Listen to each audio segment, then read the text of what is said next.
Let me see. Let me see. Let me see. This Good guy. evening, ladies and Yeah. gentlemen. This is the H Town Hometown Podcast. I'm Edwin. Down there, that's Jose. Over there, that's Michael. Yo, yo, yo, yo. Dun, dun, dun, dun. Da-da-da-da. It's, be- it's, Whoa, whoa. Pop, Oh, pop. right. Oh my God. it's I, been I- a. it's Go been ahead, two buddy. weeks, guys. Yeah, I know. It's been so long, man. Come on now. I miss you guys. What's going on? Sheesh. Jose, how was Say your that. your episode last week? Your solo one. It was lonely. It was lonely. This is where we need that sad music. Dun, dun, dun, dun, Look, dun, dun. I miss you, Michael. I missed your sass. I miss Edwin on the computer. Talk about like, Producer. yeah. I was like, bro. One, I feel like I'm slow as it is, right? And second, trying to talk, trying to think about what I was gonna say, and then Yeah. trying to navigate the stuff. I was like, yo, man, like I appreciate my dudes, you know, It's but easier than said, really, when you're navigating around and yeah, talking at the same time. you know what, Jose? I'm gonna tell you something. go for it. If you didn't do it live, it's a lot easier. Because when Yeah. I'm doing my solo one by myself, I Yeah. catch myself just talking to myself for like 15 minutes straight, and I'm like, damn, I gotta edit all this. It's like Right. there's a breaks where I'm like trying to think of something. Yeah. Yeah. Yeah. Think I had a lot of those moments actually. Because you're just like, Um, you think of the word and you're just another thing too. I realized like I gotta up my game and articulating myself and just completing my thoughts before I Yeah. like right now. Then I'm like um yeah. So um Guys, we're still yeah. new. We're still new into this. the This is only background. month Just two. All right. So chat is open. What's Chat up? is What's up? open. How's everybody doing tonight? Jose, why don't you at least give him a little sneak peek of what we're doing, Oh what we're gonna man. be All talking right. about? Yeah. I think. Well, Show I'll off that talk. sweatshirt. All right, this is straight from the neighborhood, El Patio, straight from El Patio, desde Guatemala, from my tierra chapina. Um, because if you didn't know, if you couldn't tell, I am a chapin. But um, Chapin. this is my boy. My boy's parents brought this, Michael. They travel back and forth, right? So they brought me back this hoodie. It's boss actually, you know. Oh Okay, yeah. Um, get one. Is it cold enough in Guatemala for a hoodie though? No, but where they're from, yes. Where they're from, yes.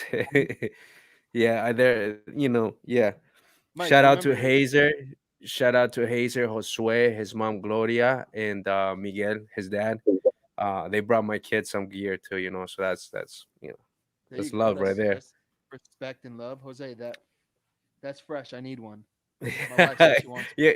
All right, all right. She's not a I do. chapina, but I she's I am working on a care package for all of you, so because oh, I okay. appreciate y'all. You just gotta be patient. That's all.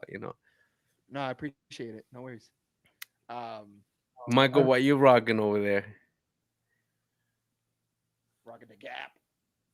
Yeah. No, but I want him to show his cup. I want him to show his cup. Oh yeah. it's cup. Get close. Get closer. No, Pisces. the people can see that straight. Pisces. Hello, my name is Michael. And I'm a Pisces. Hello, calling on my Pisces. Yo, how about you, Edwin? How you doing, man? How you feeling? I'm all Um, good, man. how's the family? How's everybody on your end? Since Everyone's doing good. okay. On my end, everyone's doing better and all that. Mm-hmm. I'm gonna drop a little exciting news for my Dun wife. dun dun dun. Oh, Yeah. let's hear it. Hear it. So she's going to be starting her solo business very, very soon. Oh, Yeah. round of So applause. Round of applause. clap, Michael. Yeah. So she's an esthetician. She's gonna be open, or we have already launched her business. She's going to be Is it opening up for um, work May 1st or maybe a little bit earlier, May 1st. Look for Oasis. Yo, I was gonna say I saw a snippet somewhere. I don't know what platform it was, but I was gonna ask you what that was about. And So yeah, for yeah, all of us that don't know what your wife does, can you explain it a little bit more? yeah. So And then she's I gonna. want Michael. Sorry, I don't mean to Yeah, yeah. interrupt you. I'm Go ahead, go sorry. ahead. And then I want Michael to go in and talk about his stuff too. And then I want Jose to Hey. go and talk about his stuff. And then Edwin, and he talks about his stuff. Yeah, That's what he's slacking Okay. on. go for it. Well, All right. Yes. so my wife's an esthetician. She does aesthetics, which is basically skincare. She does waxes. She does facials. She does body treatments. And that's kind of the gist of it, really. And yeah, she's going to be open for business. She's licensed. So if you didn't know, you have to be licensed to do it or to work on people legally. That is. Yeah. Um, Yo, Yeah, this guy legally so he it's says. called Oasis at Salon 4D. For anyone that wants to know, it's located out of Shrewsbury, Massachusetts. Okay. we're in Shrewsbury on So Route 9. I don't know. I don't know. She went. I didn't. It's called Salon 4D. Look up Salon 4D, and that's where she's going to be. Like Okay. 40 or 4D. 4D. D as in dinosaur. Dog.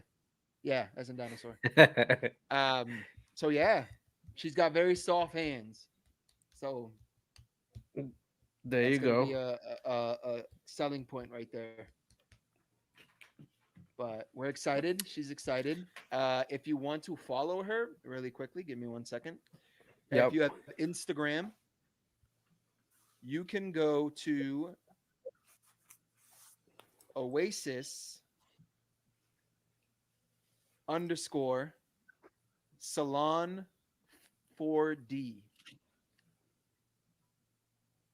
That's where her Instagram handle is. So follow that. Exciting news. We're going to have a website and all that coming very, very, very soon. So you can book your appointments with her and yeah, just get to know her because she's an awesome person, an awesome soul. And, you know, she'll make you look right. Yeah. A professional, right? That's what it's Yeah, all about. it's all about. But that's what's going on in my life with my family. How about you, Michael? Well, I just want to say this. I have the live stream on the TV above me so I can look at the quality of it. It's a little delayed.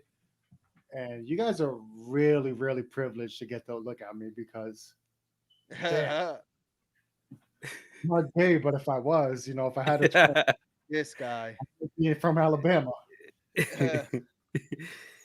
Anyways, says we so need to interview her. Well, we will definitely interview my wife soon. We'll put her on the show very soon when we're ready to, just have her walking. rock and roll. Wife's right Huh? there. Honestly, She keeps you in line, honestly, right, Michael? Hey. we can we'll put the She's bed my spot. behind me and she'll give me a facial while we're rolling so y'all can see.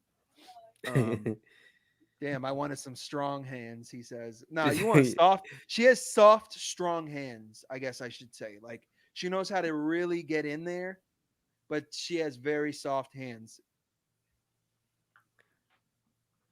That's a gift. That's the talent right there, right? Yeah, that's what it is. Um, Um, Now back. ta- ooh, sorry, Mike. Why don't you announce? Why don't Now, you announce? What's going on with you? so over the past couple weeks, I've been doing a little side project on my own, and I'm gonna look directly in the camera and say this. yes. Unlike Jose, Yeah, I'm uh, telling you. so I have my own solo podcast on SoundCloud right now. I've been kind of too lazy to make the video for it to put it on YouTube or anything else because you can't really put it on Apple Podcasts until you have like 4 or 5 episodes. Right now, I'm working on the third. I did two. Did you know that, Jose? I Too. did two. Episode two. I imagine you would be working on episode two. No, I'm on episode 3. Oh, Oh, we episode. haven't seen episode 2 yet. We haven't heard of episode 2. Let me tell you about episode All right, go for Okay. it. in episode two, it's I took your criticism, not your criticism, but your Constructive idea criticism. all day, and I went a little more in about myself. And when I wanted to be a rapper, I put 216 verses on there, two. Okay, drop 2. And, Oh, but it's Two about 16s. What was it? White tablecloth?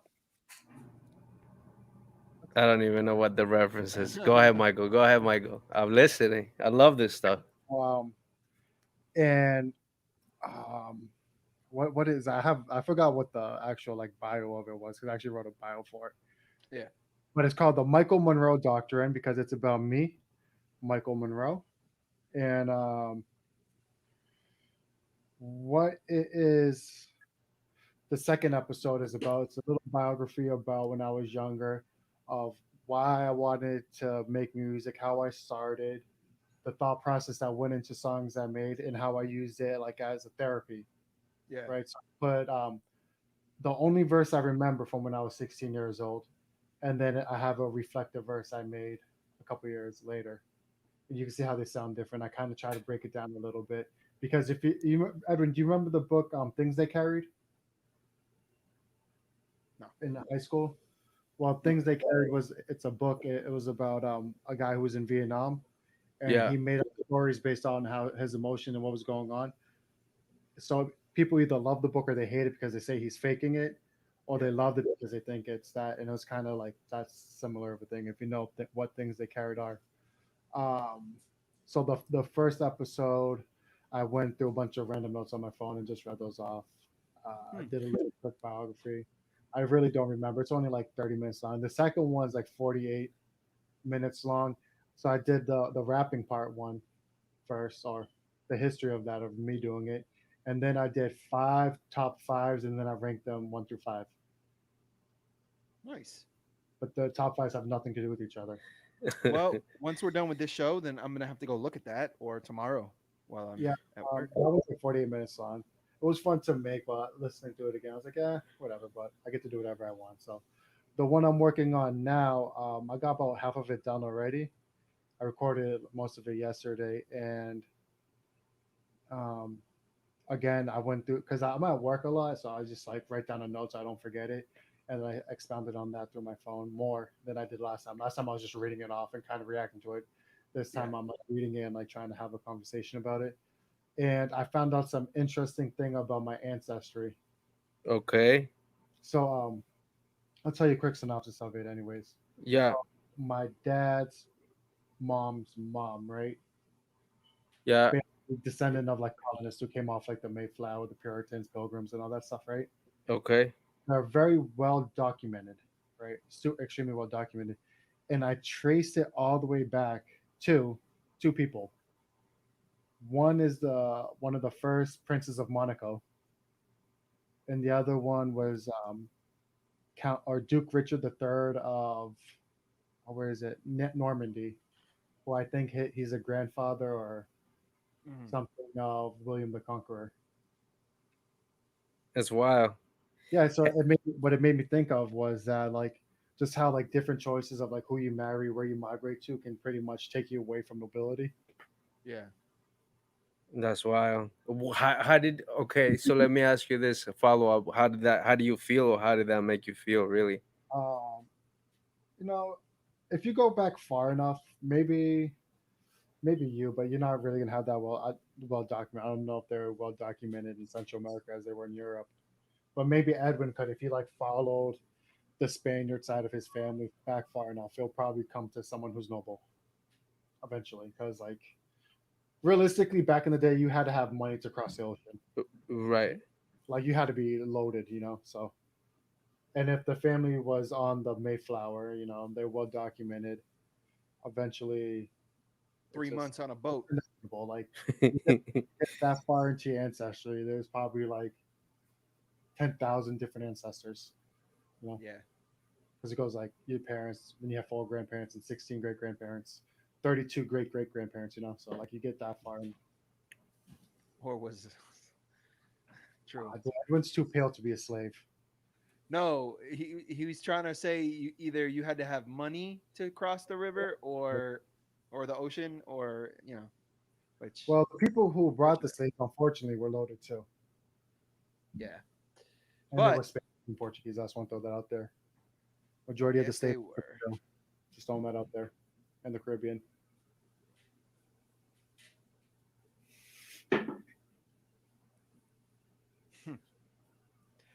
Well, can't wait to see that one. I'll definitely have to check out your Yeah. second episode And tomorrow. um, before we end this little topic about myself, Well, I'm trying to um, I'm trying to put the link to your episode actually. my I I might have Let Michael do it. the next episode, a co-host just for one episode. yeah. I'm thinking about like eventually just bringing people in, having conversations. I can only Before talk for so long. before y'all give him his feedback and anybody agrees to jump on any episode, he did get the release from me that he could go solo on his project after I heard his first episode and I okayed it. So everybody can definitely join him on any episode that he wants to invite you all The on. boss okayed. Yeah, he did get a release. Yo, There it is. I, You I still I do get 20% royalties for life, no matter how far he goes.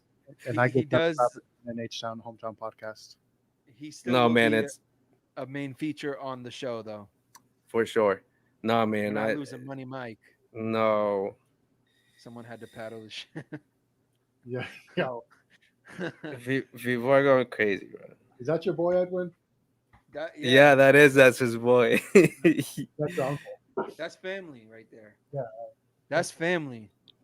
Okay, that's your fams. He gets a slide then, huh? Of Oh, hey, course. yo, some slaves' ancestors were kings too. Mm, True.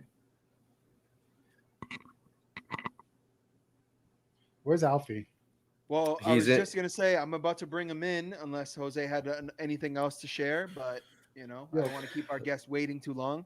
No. Bring him on, and I think we can tackle. I want to start the conversation with all of you in regards All to just right. family, but yes, Okay. Well, why don't you without. introduce him? Yeah, I was gonna say without any more time to wait and waste, let's all welcome Mr. Alfredo Rojas, aka Alfie, aka a talented soccer player. Hey, hey, Hey, what's up, guys? how's it going? Can you Dun, guys man? hear dun, me? dun, dun. Yes. Yeah, Yeah. perfect. Nice. Round of applause for Alfie. Don't worry about the Thank you. haters, Alfie. Don't worry about the No, haters. Don't worry. I have Michael blocked out on my screen. We're all good. Yeah, I actually muted him. I can't even hear what he's saying. I put some blue on your screen, so like that's what I'm listening to. Yeah, this guy's wild. Dude, that's what with Mike, with Money Mike's always like that. Every on site is just like we just roast each other every single time. Like, yeah, That's how it is with Mike with anybody. Yeah. It's just What with Alfie? Like I can't even post something online without Alfie. Like yo, dude, Yo, you're but telling me, Alfie, but that's how everybody feels about him, though, right? Like, yo, Right. nobody. yeah, Yeah. as soon as you post anything, Mike comes in with the comment saying, yes. Be like, bro. There's times that I post things that I literally have to go in and block Michael from seeing it because I'm like, yo, I don't want to deal with Mike right now. So, You know, it's open for everyone except Yeah. Michael. You know? so I'll give you like the perfect example is like I'll post something like saying something about Puerto Rico and he's like, but always Right. remember you're a European. I'm like, Yeah, "Hey, Mike. yeah, you're with me on this podcast right now. It's the two Americans, the naturalized. The two Central Is- Americans with the two Europeans. Sure. I mean, probably Yeah. like Have you Yeah, deep dive back in my history? Yeah, I guess that's right because of Alfie has a I'm little light Italian skin. in him. no, dude, I done the 23andMe. No Italian on me. Really? Yeah, Yo, dude, yeah. no, Hey, nothing, bro. my lady had me do that one too, bro. I'm not The gonna lie. 23andMe. I have Yeah. Oh I'm not- yeah. I haven't done it yet because I know it's gonna revoke my Puerto Rican card and it's gonna say I'm like 95% European. Yeah, y'all like crazy. So 23andMe updates every year, right? It does, yeah. Every year I get more and more Italian. It makes like when at a percentage that makes no sense because I think my grandma's the only one who's Italian, right? So that'd make me like an eighth. Like she's half. Like it would make me an eighth, but right now I'm at like a quarter. But this doesn't even make any sense. But Hey, so today's episode, Alfie, should be interesting, right? We're gonna talk. We've been kind of harping Topic. on this topic for a few weeks now, right? And that's the border situation. But before we go to that actual conversation, we're gonna talk about family, right? And I had a question for you guys, right? I have 3 kiddos, beautiful kiddos. They've saved my life. Michael is newly married. Congratulations, Michael. Now he has somebody to set him straight, make a good man out of him, out of the boy. Alfie, you got married not too long ago or a few years now, right? Congrats. Mhm. And Edwin, you're married, right? 3 Right? years. 3. All right. So Wow.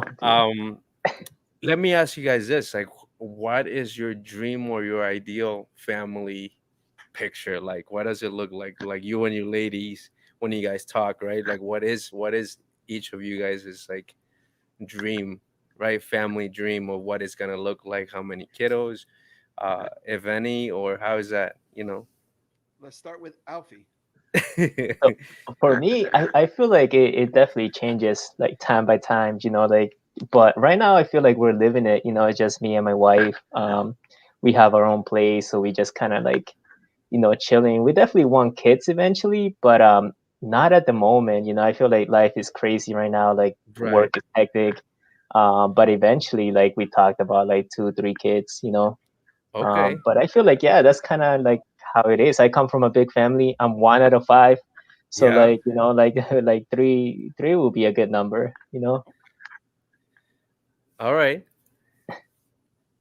I guess I'll piggyback onto that and like so my wife and I have been together I think longer than all of you have been together with you. Or I don't know, maybe Alfie, I don't know. I've been together with my wife for 12 years now.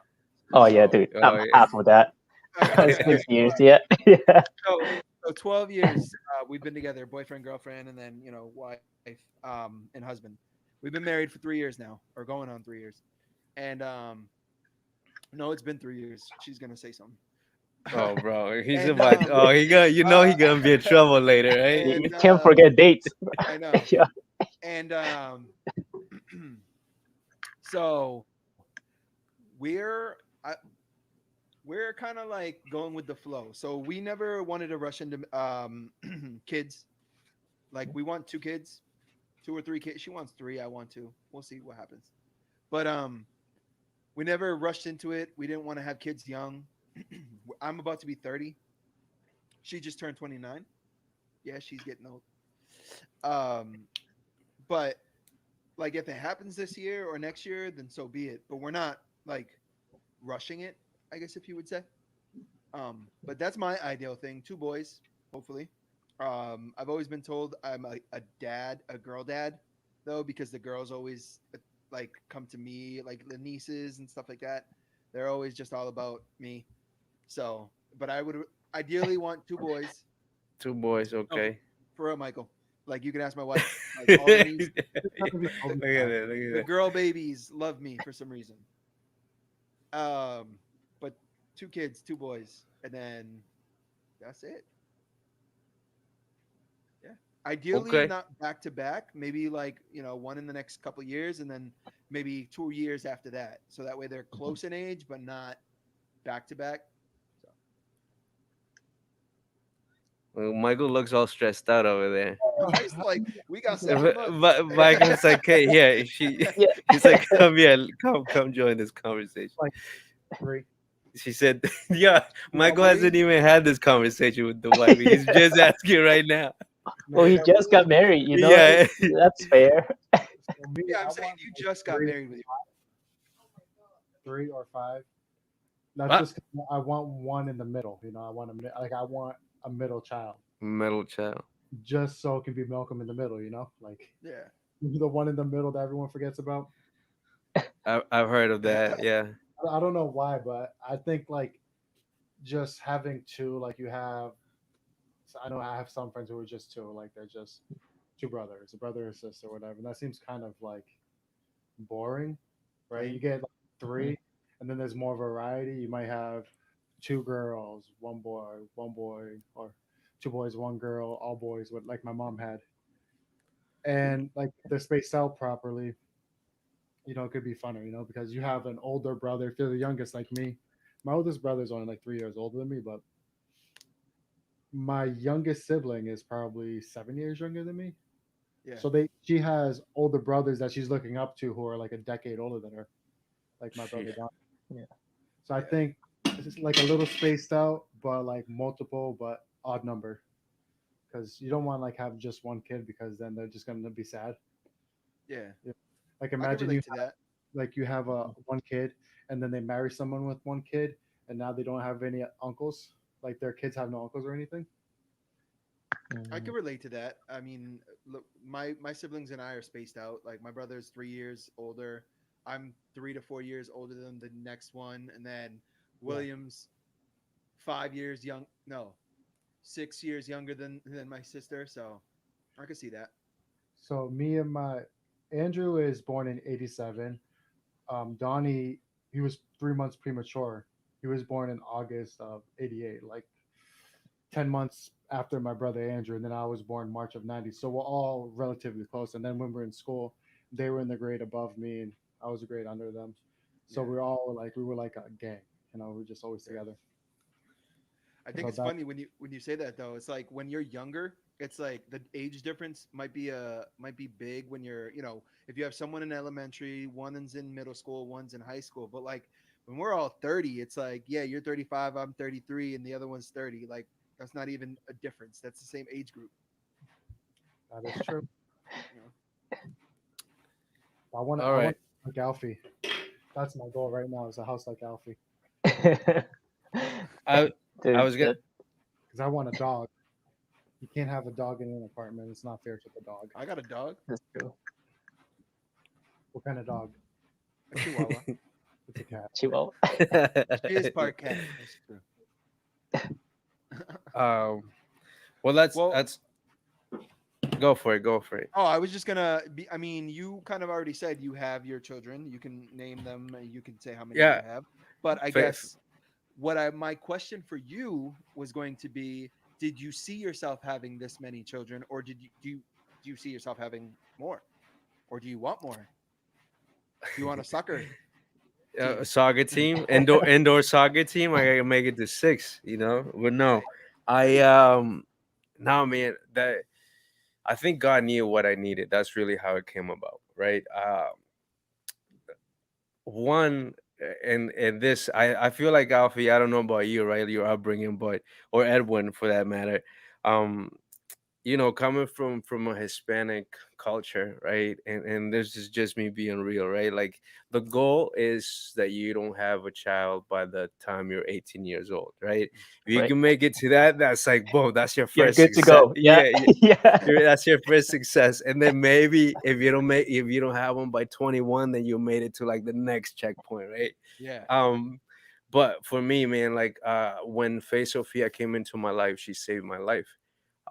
And I think I've talked about this in another episode. I was struggling hardcore, and Faye Sophia was basically that being that I could love more than myself. She gave me a reason to, I didn't have a choice anymore. I really had to get better, do better, and do whatever it would take, right? Um, and that was the beginning to that stage or that part of my journey with my children. And then Miles, my second, he's 4 now, so Faye is 6. She was born in 2015, and then Miles came the year after, and then Miles took me to the next level to address more issues within myself.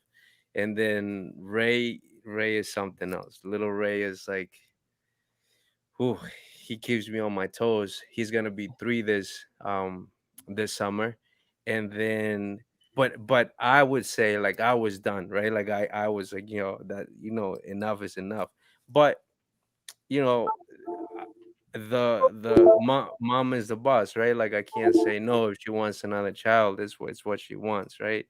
And needless to say, they have the harder task within that journey, and we knew we wanted more than one, more than two, but I would say four is the magic number for us. Um,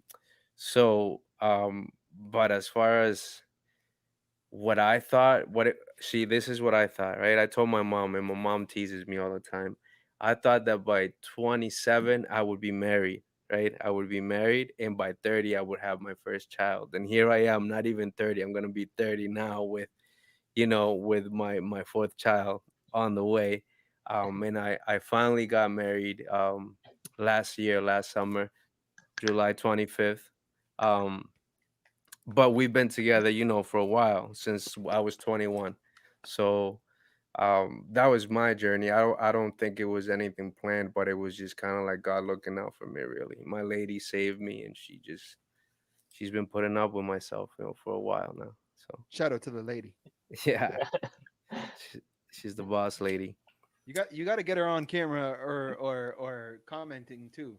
Yeah, I Be the think number two fan. see, we're a team, and she's trooping along with the kiddos right now. Where else, I wouldn't be able to be over here with you guys. Yeah. But no, but she's an awesome mom. I do plan on having her for an episode. But whenever she's up for it. Dude, this is nerve wracking, just being live and like jumping on. You get like the butterflies and everything. Like, Yeah, I you know, think we're doing better now, but at the beginning of it, I don't know if you saw the previous episodes, bro. Every time, and I even to this point, like I still feel like cold feet first, and then a little sweaty, but a little cold, and then it gets better right. throughout the Yeah, conversation. I it's get like when you're like right before like a big game, oh, like part of a team. So Michael, you wouldn't understand, but like like right before like a big game, like a finals or something like that, and you get the same feeling. every every time, Alfie. Every time I always said this, like every time I hold the mic, I always get nervous. And every time before a soccer game, whether it be indoor, outdoor, it's like the same feeling every time, no matter what kind of game it is. I always feel like that, that feeling of like, oh man. Yeah, I used to get it when like Phil and Joey's mom used to be driving us to like Yes, to teamwork. yes, To yes, yes, teamwork, yes. On I used the to, way there, on the yeah, way I there, yeah, used to get the butterflies and everything. bro. Every time, You got nervous in teamworks, bro. Yeah, dude. Don't even start right now, Michael. but Did you go to Teamworks? yeah, teamworks. No, four kicks is the one. That's in Marlboro, yeah. Yeah. Yep. But I've been in men's leagues, and I was never nervous in a men's league because I was like, these dudes, who are they? Like this dude's 40, like, because I started playing men's league, I was like 22, 23, 24 years old. I'm playing against like 35-year-olds, Yeah. and they can't run with me. They're just all fundamental, and they like huffing and puffing. And now you're now And 7 years later, That's you're how the they Huff see and you. Puffer. No, because I stopped playing in like 27. My knee started hurting, and I started cracking. look at this. You're old. The excuses. Yeah.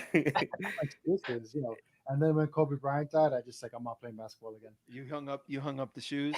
Yeah, I was like, you know what? I can't beat him 1-on-1 now if he's dead. Oh my god. Yeah.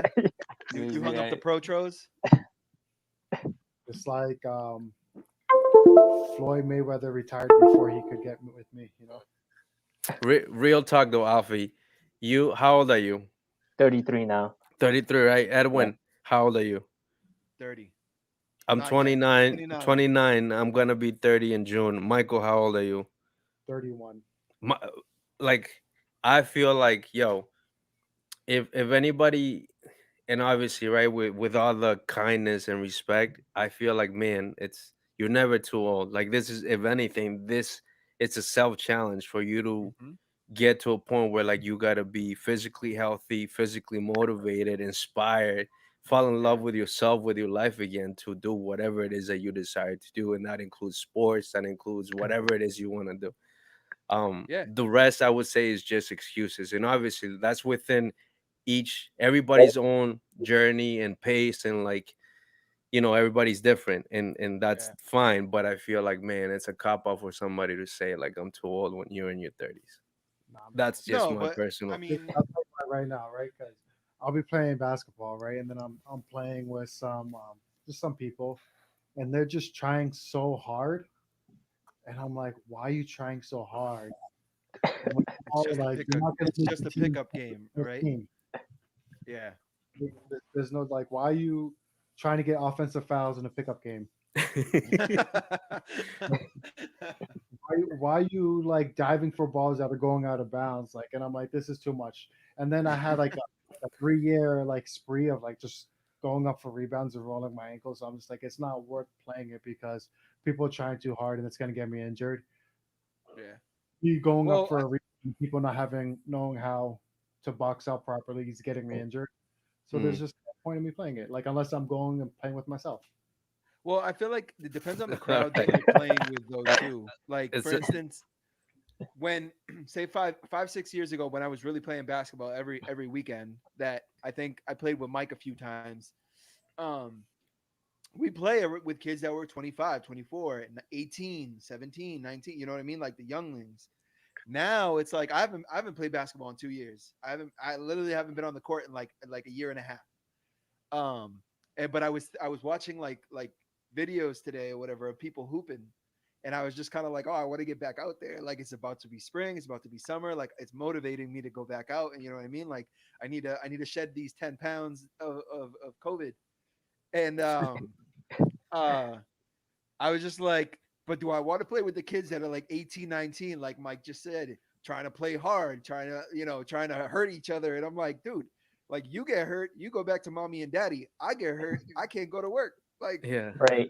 Yeah. you know what I mean? So it's like you just definitely want to make sure of your the crowd that you're playing with. But then the other part is, like Jose was saying, excuses. I feel like I ask people that are my age, like 30, 29, 31. I'm like, oh, let's go play a pickup game. Oh, I'm too busy, man. I'm too old or whatever. I'm gonna get hurt. It's like, come on. Where's the excuse? Stop with the excuses. I have no desire at all. Mike, let's So let's come on. Let's meet up this Saturday. The amount I played so much basketball in my life that I just don't need to. Like it's just like okay, it's like a chore.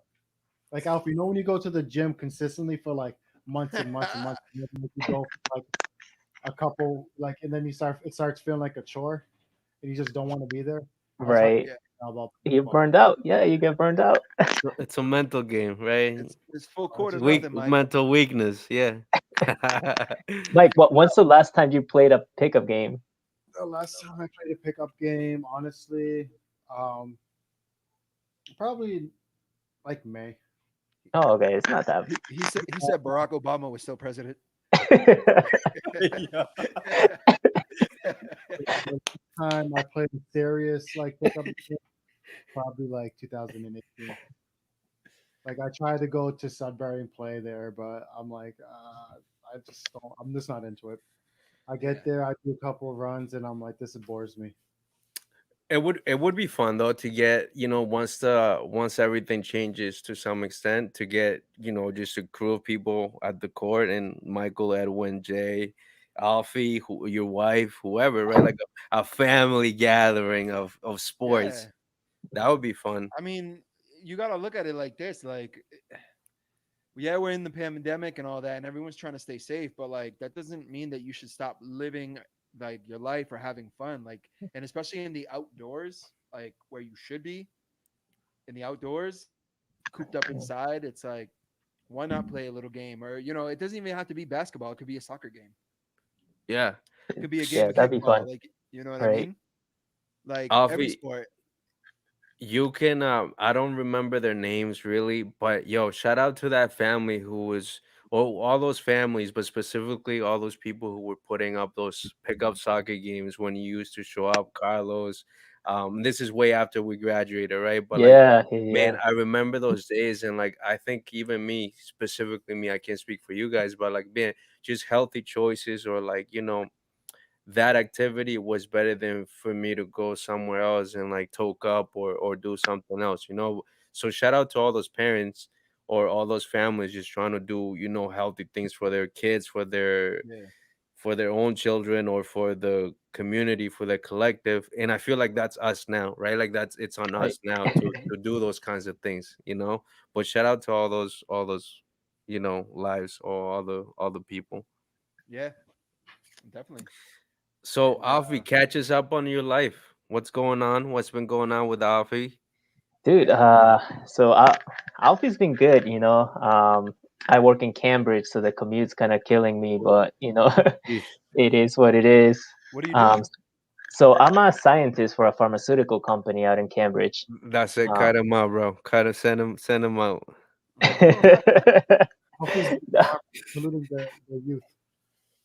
It's no, not. so what we do is my company has re-engineered red blood cells.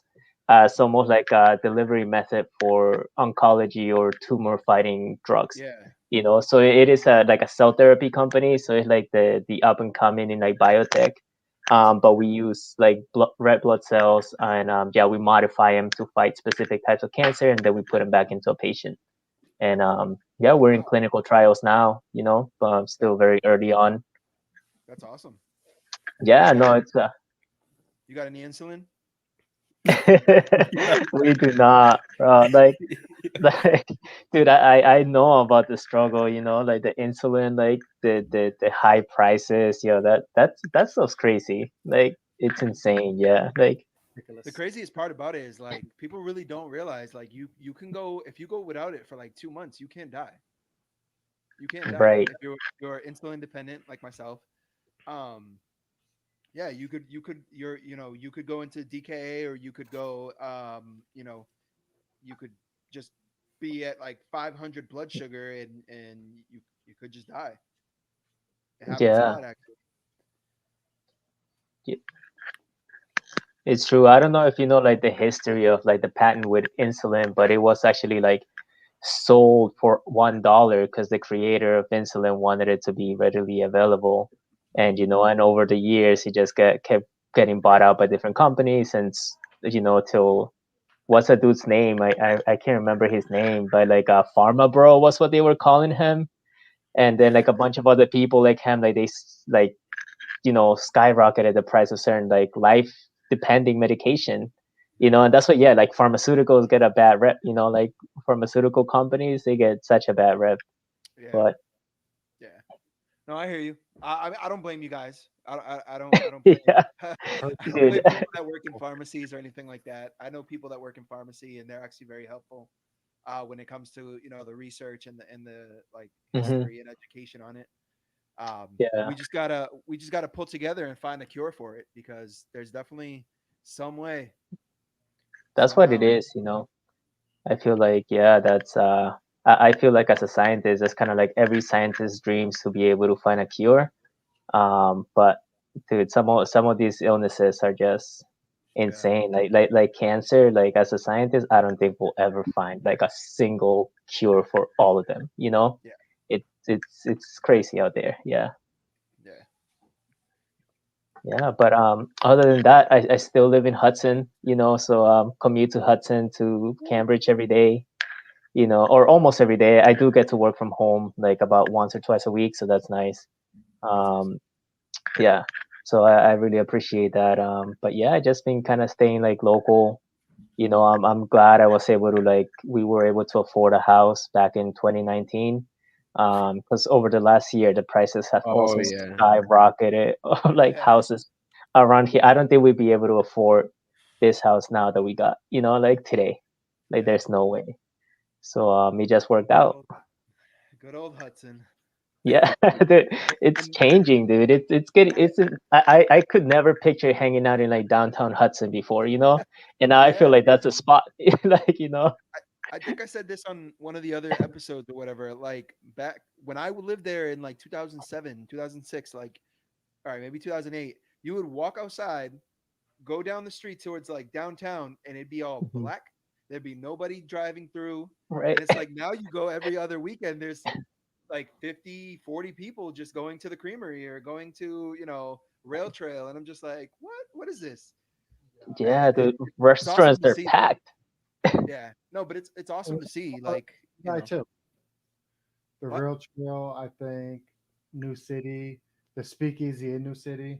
Hmm. That's all the same guy that owns it. I think Yeah, he's, yeah.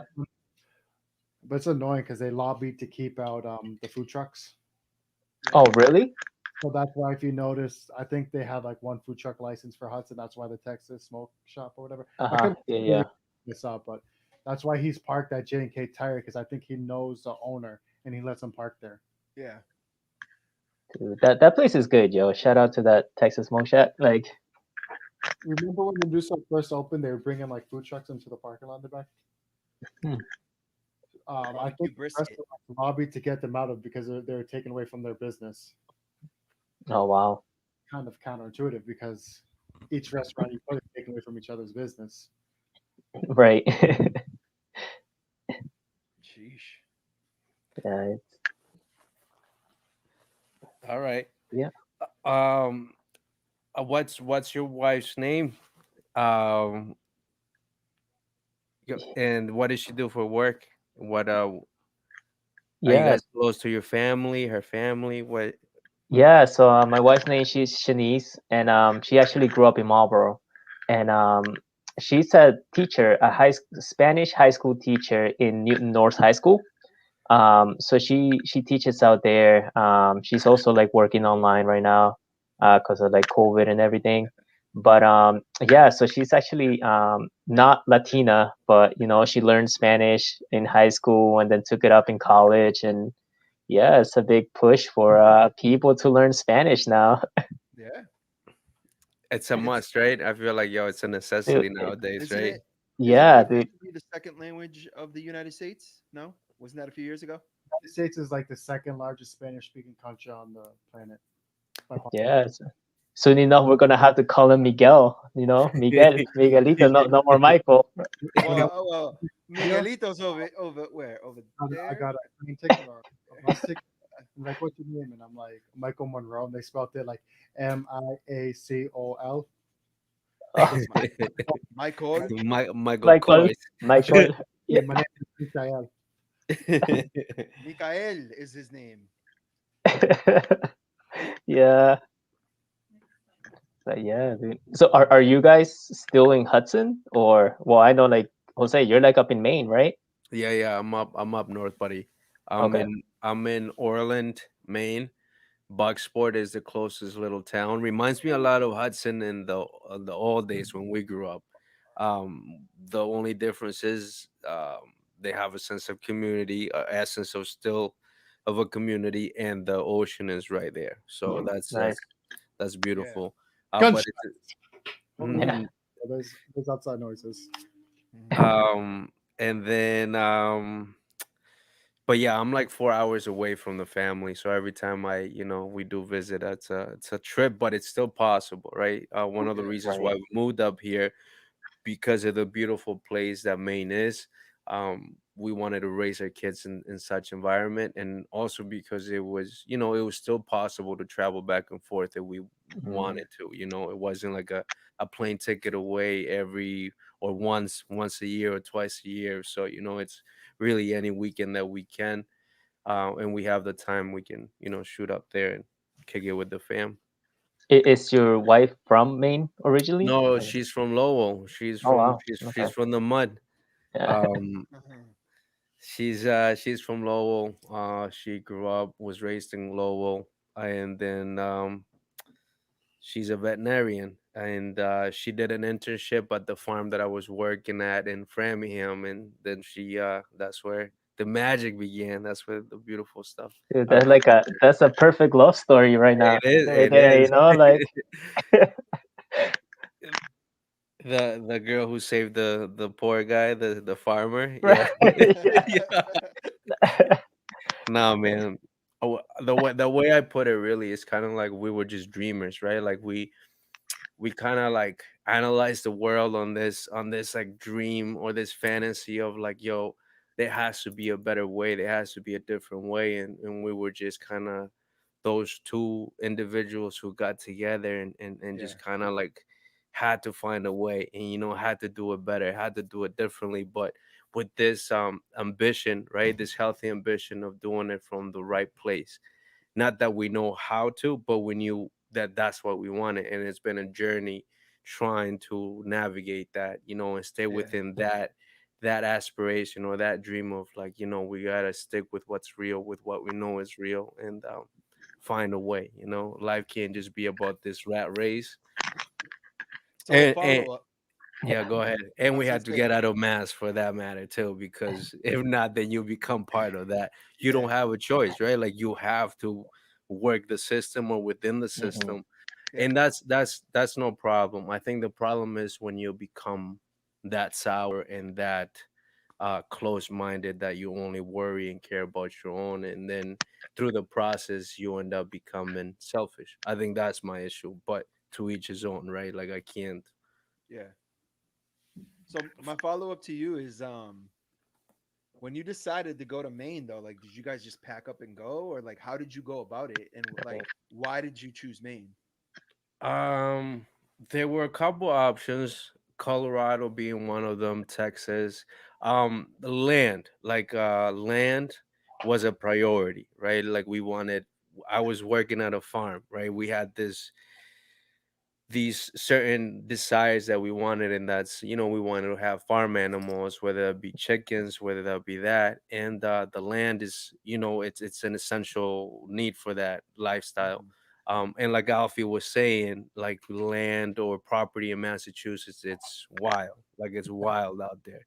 Mhm. So it would be kind of impossible if we wanted that lifestyle there. It wouldn't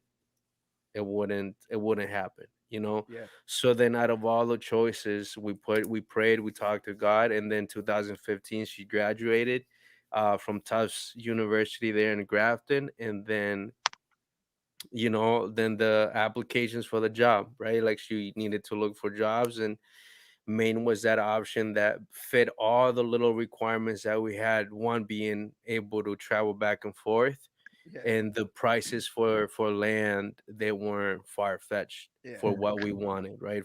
And then also the environment, like, it's just yeah, such a healthy land, yeah, trees, air quality, and just nature itself, being able to raise your kids. I come from Guatemala, right? And Alfie, that anywhere outside the states, I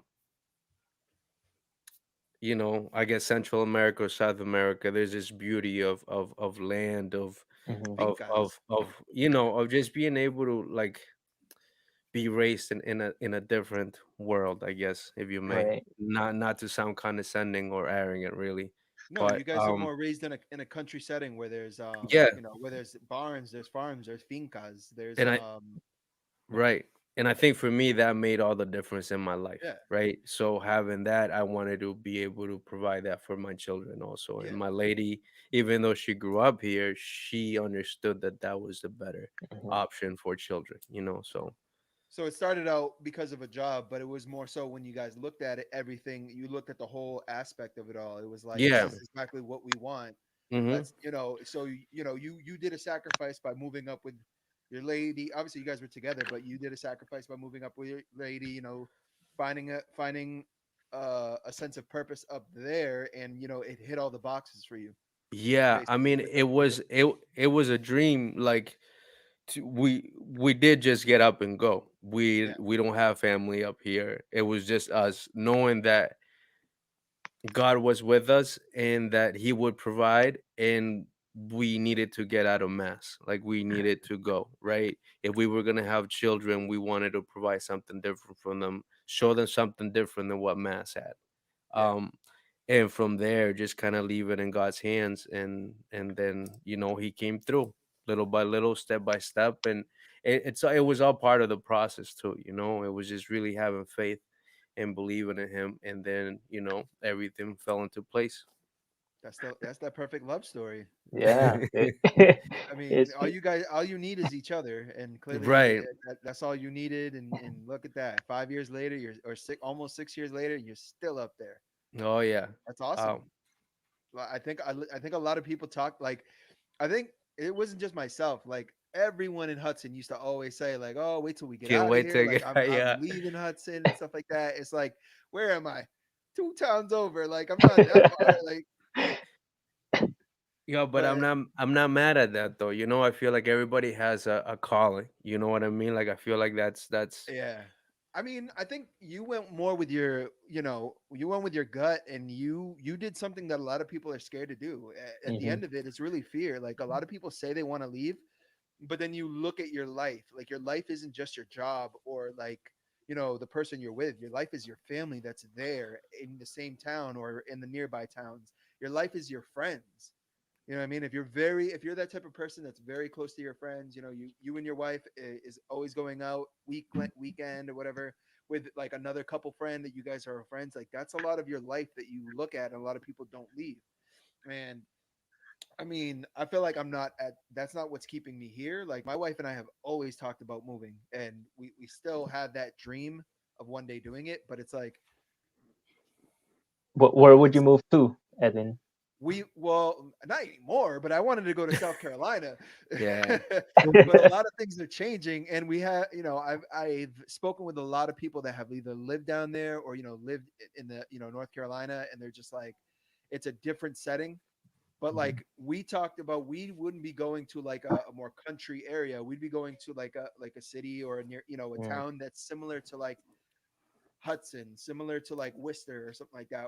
Because one, for work, because of me, since I'm in IT, I mhm. have to have that type of work, unless I did a remote work where I'm just remote and it doesn't matter where in the country I go. Um, but like, my wife, she's an esthetician, so she'd have to make sure that in a populated area, her job, her livelihood now is Right. is is is working with her hands and doing the service. And it's like, now all that factors into moving and not moving. But we've talked about it, and I feel like a lot of people say they want to leave, and that's just a sense of fear that kicks in. Mhm. Everything's comfortable here. I know everything here. I can get my jobs Mhm. here and stuff like that. If I move, yeah, say it doesn't work out, then it's the also the I guess the shame of moving back.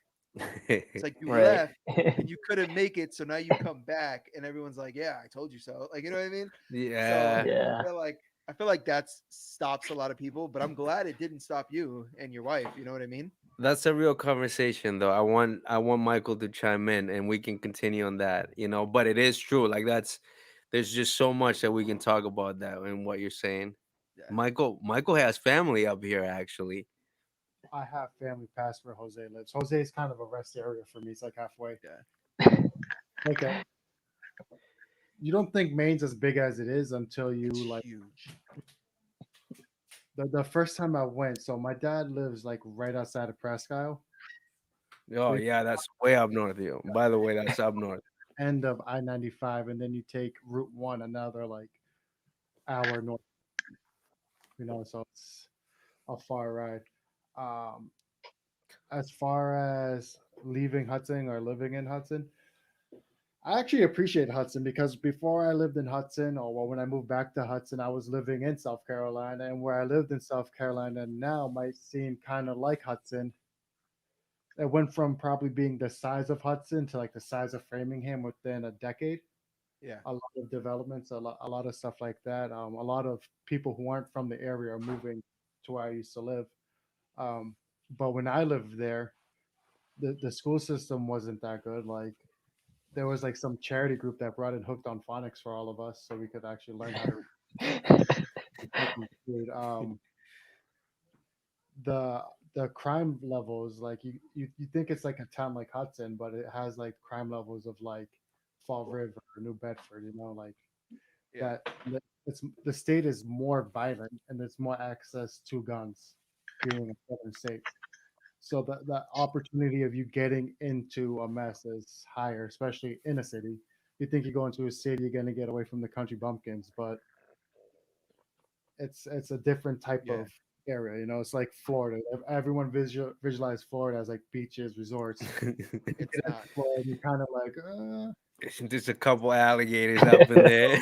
So I can perfectly example that. So there's a place where we have my wife and I have family down there, cousins down there, and they live just outside of Fort Lauderdale, right?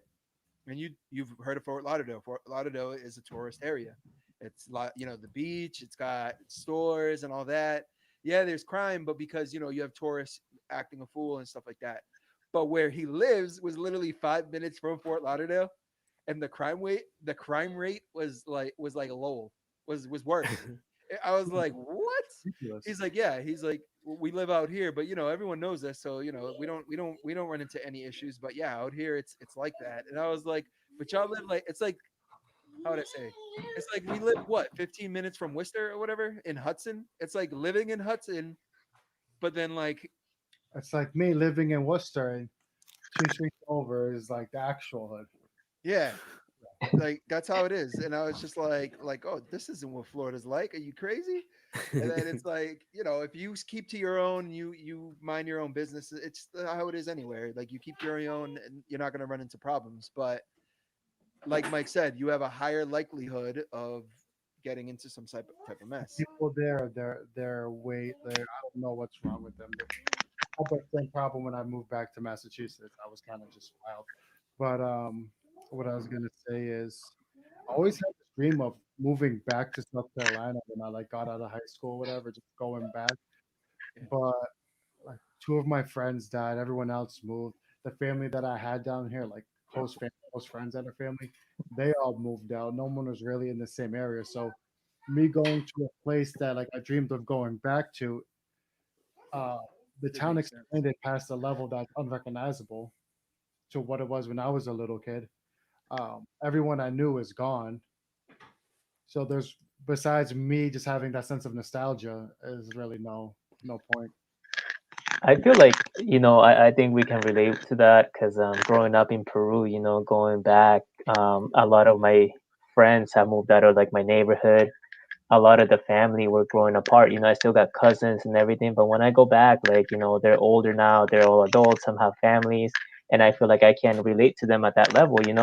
And it's kind of crazy to me to think that, like, my kids or my kids' kids probably won't even want to go to Peru, because they're like that. There's nothing for them there, and like their family will be here. Like eventually, I think that bridge, is gonna disappear. Like as we go, like generations grow older, they'll just be like American. They won't have the connection to like our land like the way we do.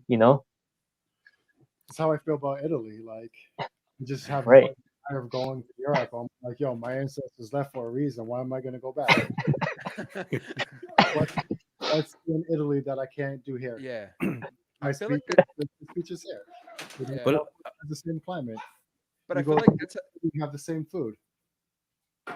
I feel like that's what happens with a lot of different cultures and ethnicities, though. Like, your parents, like, there's, like Mike said, there's a reason why they came over here. Like, I mean, y'all maybe understand because you lived over there and you visited. Like, I don't really understand because I don't really have family in Puerto Rico anymore like that. They all came over here, so there's like no reason to go back. But Right. you know what I mean? It's still Exactly.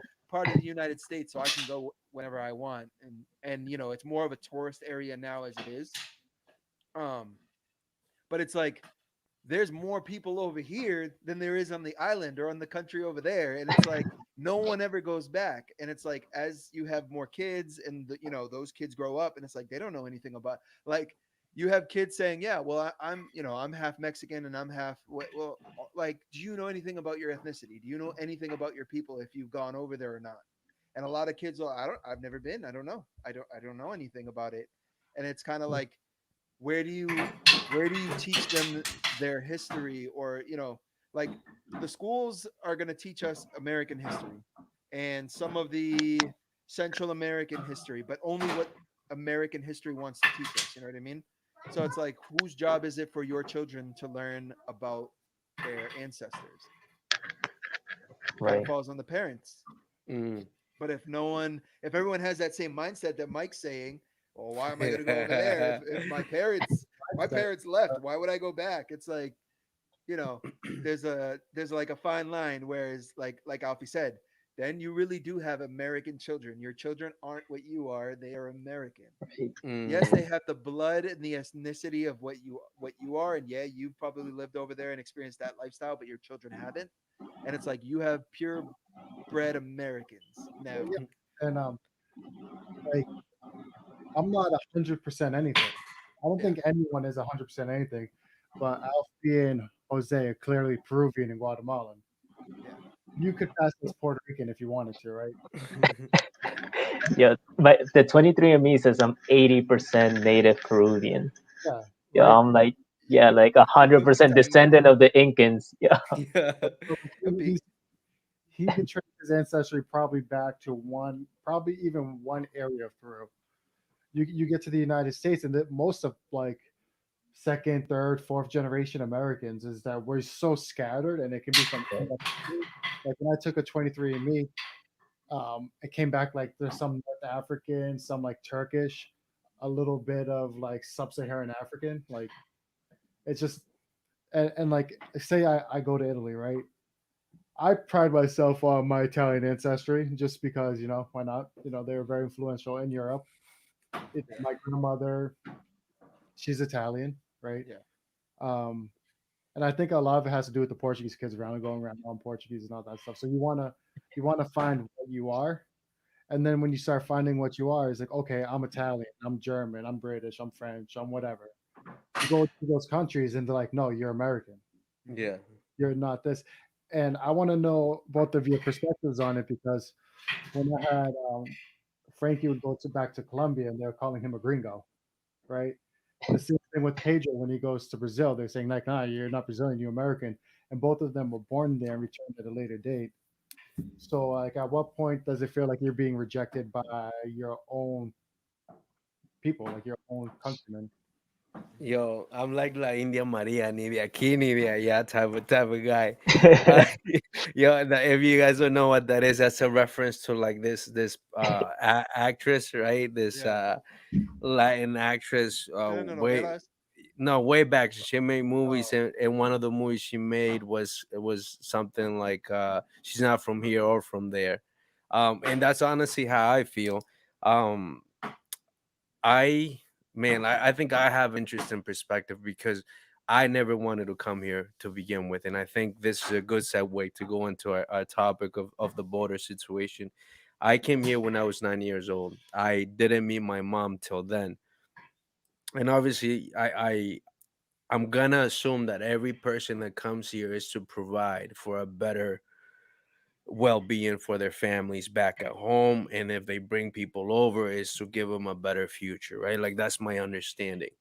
But needless to say, as much as the mind can understand that, my heart did not understand that, and a lot of my brokenness came from that because everything I ever knew was Guatemala. Like that was home.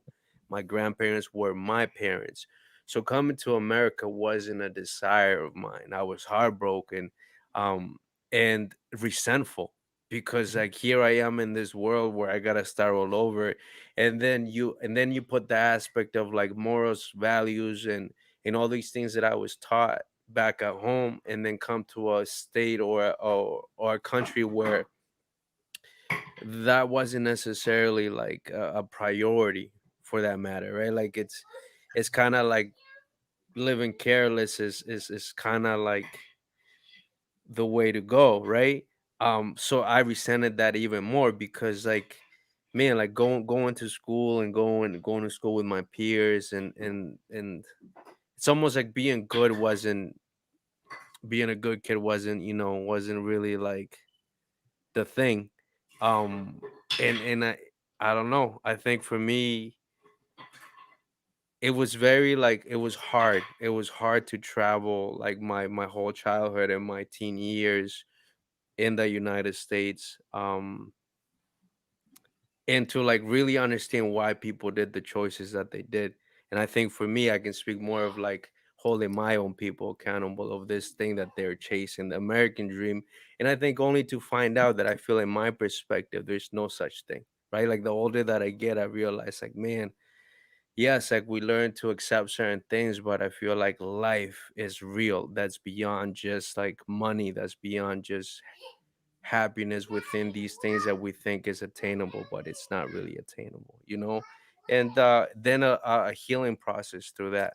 And we can continue and talk more about this as the conversation kind of unfolds, but I'll let Alfie see or say what he has to say about this. Yeah, no, I think like, Mikey, to answer your question, I feel like, the one of the first times I went back to Peru as a teenager, 100%, I lost. So every Latin culture has their own like accent, this their own Spanish, the way they speak. And I lost that when I got back. And people were like, my own friends were like roasting me, for the way I spoke Spanish. And I'm like, dude, I'm getting roasted over there for my accent in English, and I'm getting Mm-hmm. roasted back home for my accent in Spanish. And and I had to learn to adapt within like a week, try to like pick up the accent that they have and like the way they speak. They have their own like slang and everything.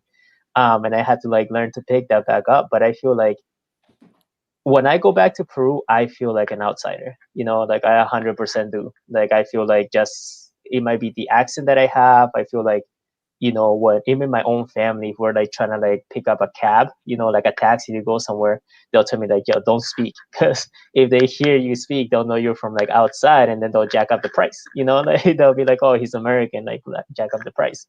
And so they like, yeah, I do feel like I have, and that probably leads to my whole thing, like, eventually we're gonna lose that connection, because I mostly go back because my parents, even though they're here, they're still really close to the family in Peru. But for me, it's not gonna be the same, because I rarely see my cousins or my aunts and uncles. I see them maybe once every 2 3 years. So it is slowly starting to like to feel like that. That's definitely not my home right now. This is my home. But I still like going back just to experience the culture and the food. Best food in the world, top of Italian food. It's debatable. I would say it's Italian, sure, but as far as South and Central, it's I will say Peruvian food is very good. I would Yeah. say I've never had it before because I don't eat out of trash cans. yeah. Yo, Wow. hey, Oh my watch god. yourself, watch yourself, there, guy. No, Um, food in Oh Miami. yeah, They very all true. taste the same to This, me. this is my wife would say, or my wife says, and it's true. Two Puerto Rican for my American friends, two American for my Puerto Rican family. 100%. Yeah. yeah, Yeah. And yet they're the same exact thing. Yes, because we are United States citizens, Still. but it's not the same. I'm telling you, like It makes when sense. if you go to Puerto Rico or if you go even talk to people that just came from Puerto Rico and they talk to you or whatever, they're like, ah, tú eres gringo. Like, no, you're American. And even how Puerto Ricans have like that aggressive accent, like like you know what I mean? Like they Mhm. speak very aggressive, and it's like I had the accent, but I don't sound like them, and they Yeah, know that I don't sound like them. kind of They're like, soft. ah, no, tú eres gringo, like tú no hablas así, Right. like you know what I mean. But I'm like, nah, I have your lingo down. Like, no, chill. And it's like, no. And I like Alfie must feel the same way. Like Jose, I guess must feel the same way. If you were to go over there, like you said, there's certain I don't accents, there's certain I don't sound slangs like them. Yeah, I don't sound like Yeah. Avi that you said. don't Like have anymore or that you don't have, and they're like, ah, like tú eres gringo, like that's just what it is because everyone from America is known as a gringo to I Mhm. don't sound outsiders. like a real Chapin. Like Even I though don't. you don't exactly, you're not a real chapin because you don't sound like it. Even though Yeah, you look like one, you're yeah, darker than straight up, right? me, Like you're I, darker yeah. than most Americans. They still call you a gringo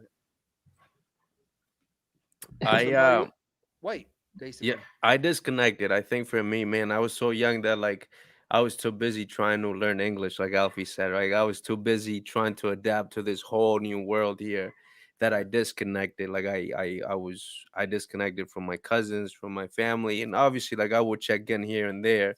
I haven't gone back, and that's primarily because I can't, right? Like being an immigrant Mhm. child coming to the states, it's hard for you to go back and be able to Yeah.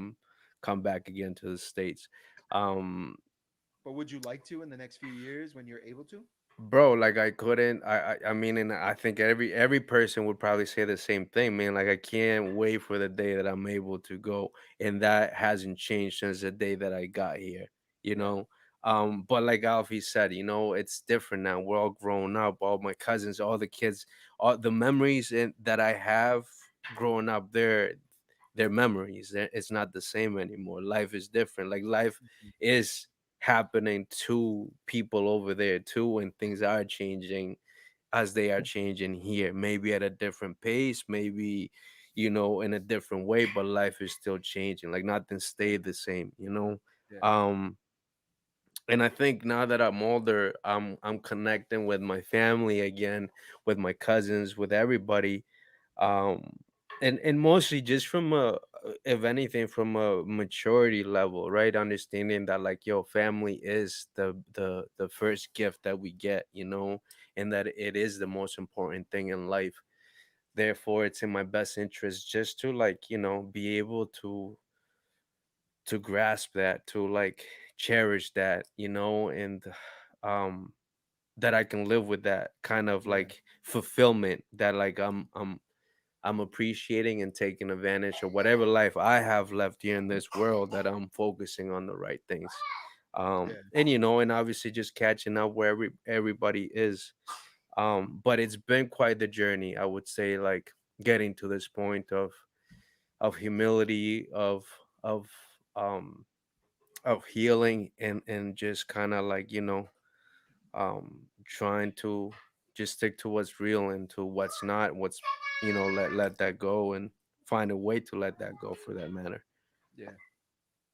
um I think that goes well into, the topic for today though, like how, border control and, I guess Jose, if you really want to speak on it, you have well, yeah, I don't know. experience with, Yeah, I don't know what you Alfie's know, situation is, right? Like, I know his parents came Mhm. from Peru, so I don't know what his journey was, right? But I had the full ride of coming here as an immigrant, like full ride, like doing the desert, walking the desert at 9 years old, being brought over here by un coyote, and doing the whole okay. nine with that community of What's a coyote? immigrants.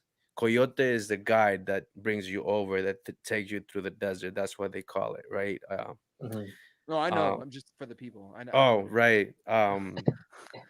And that was interesting, and again, I was a child, so like a lot of these things I didn't really grasp till I was older, to understand the gravity, or like how real that was. Yeah. um but it was heartbreaking because I never wanted to come here. And then once I was here, it was like, man, too busy, because I gotta learn English, and I gotta try to make friends, and I gotta just keep up with school.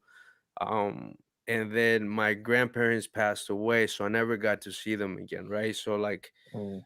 I feel like the best way I can put it is, just I was just misplaced, right? Like, as life went on, or my life went on, I was just very out of place in many different points in my life. Um, so, and then the other thing too is like, I felt that, life here was, I don't know, like, I don't want to sound like hateful or like disrespectful, but the American life is different from what I knew or what I saw back at home. Um, and then I feel like the exact same rejection that I received here, or that our people or any immigrant receives here, when I didn't want to be here in the first place, like, it didn't, like, I wasn't trying to belong, like I wasn't Yeah. asking for like that opportunity. Maybe as I got older, as you go through your teens, you do try to belong and fit in, but that's just like culture, right? But like, as far as belonging here, like, I knew I wasn't from here, so I wasn't trying to be an American. Like, that was never my goal, because I knew I Yeah. wasn't an American from the United Right. States. I was from Central America. I was Guatemalan, and that's, so like, their rejection, like, it didn't phase me, but it did create some kind of resentment, right? Mhm. Mhm. Um, and I guess, and again, like, my mind understood that my mom made these choices for my well-being. Yeah. But my heart didn't really understand that for a long part of my life, for a long time, even up to like, probably now that I have my children, then I have to address those issues, or I had to address those issues within myself. Hi, buddy. Yeah. I see that. um So do you understand the I see that. sacrifices now? I do. I do. And I think I had to, really like heal from that, because it was hard. And I think that I didn't even understand how much that had affected me also. Yeah. Um So then now we talk about the immigration system or the border control system, um and you know I feel like I have a hard time admitting if there is such a way to do so, that there is this American dream, because I feel like it's just like a false dream that everybody Mhm. gets. And that's not like just people from another country. I feel like I see the same damage happening to people who are born here, American people, people who are European, like this American, it doesn't discriminate. I feel like we're sold on this American dream that's not real. And Do you I don't feel know if you guys want to speak on that or how you guys feel about that, but I feel like the only follow up I had to it is, do you feel the American dream has changed? Now, I'm talking about the American dream that our parents probably had, or people from the 80s and 70s that came over here, compared to people that are coming over here now in the 2000s, 2010s, now 2020. well, I guess we can break it down that way, because I feel like the illusion has changed of what it's supposed to be or Yeah, what it was. Um, but I feel like no matter how they painted it back then to how they paint it now, it's still not real. At least mhm, for me, that's what I understand. Like that's what yeah, I realize.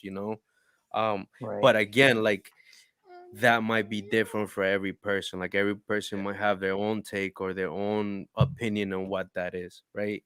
So for me, I didn't have, like, I didn't really have parents that came over from a country that wasn't like the unit. Well, like my mom came over, you know what I mean? Like she came over with me and my brother when I was, just what, like 6 7 months, 8 years, 8 months old or whatever. And like I only go off of the stories that she told me. So when she was living in Puerto Rico, she was in a bad area. She was in an area where there was a lot of drugs, there was a lot of crime, there was a lot of people, what I mean, people would show up, would get killed or shot on site all the time where she lived.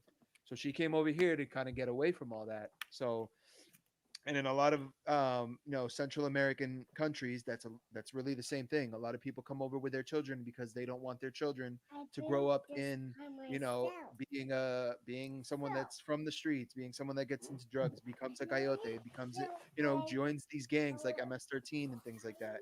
Mm-hmm. um and I feel like the American dream for those that were like in the 80s and 90s that were coming over here, it's like,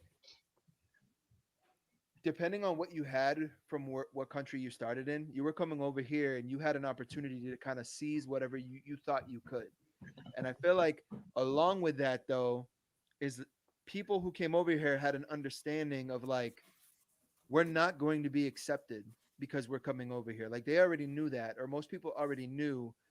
Like you see these people that like started in low end jobs that would be like cleaners at night, or you know what I mean, like work in a kitchen, but like Mhm. they got treated terribly, they got paid poorly to the American standard compared to what they made over there. Like maybe over there they weren't making a lot, but even to the American standard over here, they were making like $4 an hour or whatever, and that was still a lot to them because they came from nothing. You know what I mean? And the work was different. Whereas you guys maybe coming from like the country area where a lot of people were farmers, or cattle herders, right? That's what they call them, like herders, Yeah, like yeah. you have your own cattle and stuff. And or you worked in manure and stuff. You know what I mean? Like these jobs that people in the American, unless you live in the countryside, don't know, or don't, wouldn't even think to do, but like that's what you were raised to do. And I feel like with people that came over, as far as compared to now, or like in the last 10 years, 20 years, people coming over, um it's like the American culture has been educated a little bit, where you start to see that there's a lot more Americans speaking up for the minority, speaking up for the people that are coming from the Spanish countries, Asian Mhm. countries and stuff. But like back then there really was no one. There wasn't anyone on your side. It was you by yourself. And I feel like that has changed the American dream a little bit, because also over here, Mike, you can rebuttal whatever you're thinking. Oh, I no, see no, I your just face. dropped something. That's why I didn't Oh, answer. okay. Yeah, Yeah. Uh, I feel like over here though, um, like we're starting to see it now. Well, the other countries are starting to see it now. The like demise of the United States, whereas like all of these stories and stuff are being leaked now. And the border control has always been an issue. It's not just now, or it's not just the last few years. It's always been like that. If you were coming over as an illegal immigrant back then, I'm pretty sure it was even worse. You got shot if they caught you. You know what I mean? Like, and it didn't matter. No one cared. If you're not from that country, no one cares. Like, it didn't matter what body you was what. But like now with the social media era, with the the real journalistic area where everything is a camera or being displayed, I feel like now it's getting the national attention that it deserves. But Mhm. I don't think it's new, I guess is what I'll add. And I Okay. feel like there's Mark, more that can be done though. Like that the whole nation is now looking at what's going on and the other countries are seeing what's going on, but you're not addressing it correctly. You're just saying, yeah, we know it's a problem, but like what's the solution? You know what I mean? I have all the answers. Just want to know. I'd like to hear them. I mean, there's people that think that the wall is Mhm. going to fix The it, wall is the but dumbest thing in the world. I know. Ready? So, Jose, as you know, Alfie, as you know, I'm Catholic, right? So, Pope Francis released Episcopal, I don't know what it is. They do like a writing and he released it, which I think that it ties into this very well. He said, um, as Christians, as a Christian nation, that a lot of the people who are pro-wall like to say they are. Um, we're supposed to look out for the less fortunate, right? So if I have $4, I should give you all a dollar. We all have $1. Some on the line of that. The, the goal should be people should earn it. Their livelihoods in those countries should be good enough where they're going to stay, right? Which is something I agree to. Like they want to build a wall to stop immigration, but they're not looking at why people are immigrating. Right. So you're putting like, was it $8 billion into a wall? That's not even going to work because people are on their planes overstaying visas, Yeah, or they're still going to it's not going to work. Like it's yeah. impossible. You're not going walls don't work. So what I think is we as a country, like we need to look at why people are immigrating, and if we don't want to welcome people here, we need to come up with new policies of bettering the lives there because, like Jose said, he didn't want to come here, right? His parents, they probably didn't want to come here either, but they're like, you know what? I can come to the United States. I can provide for my family. I can bring Jose here, give him a better quality of life.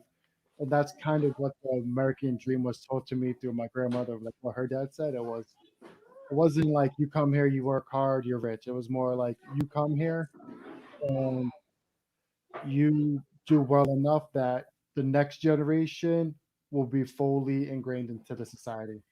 Mhm.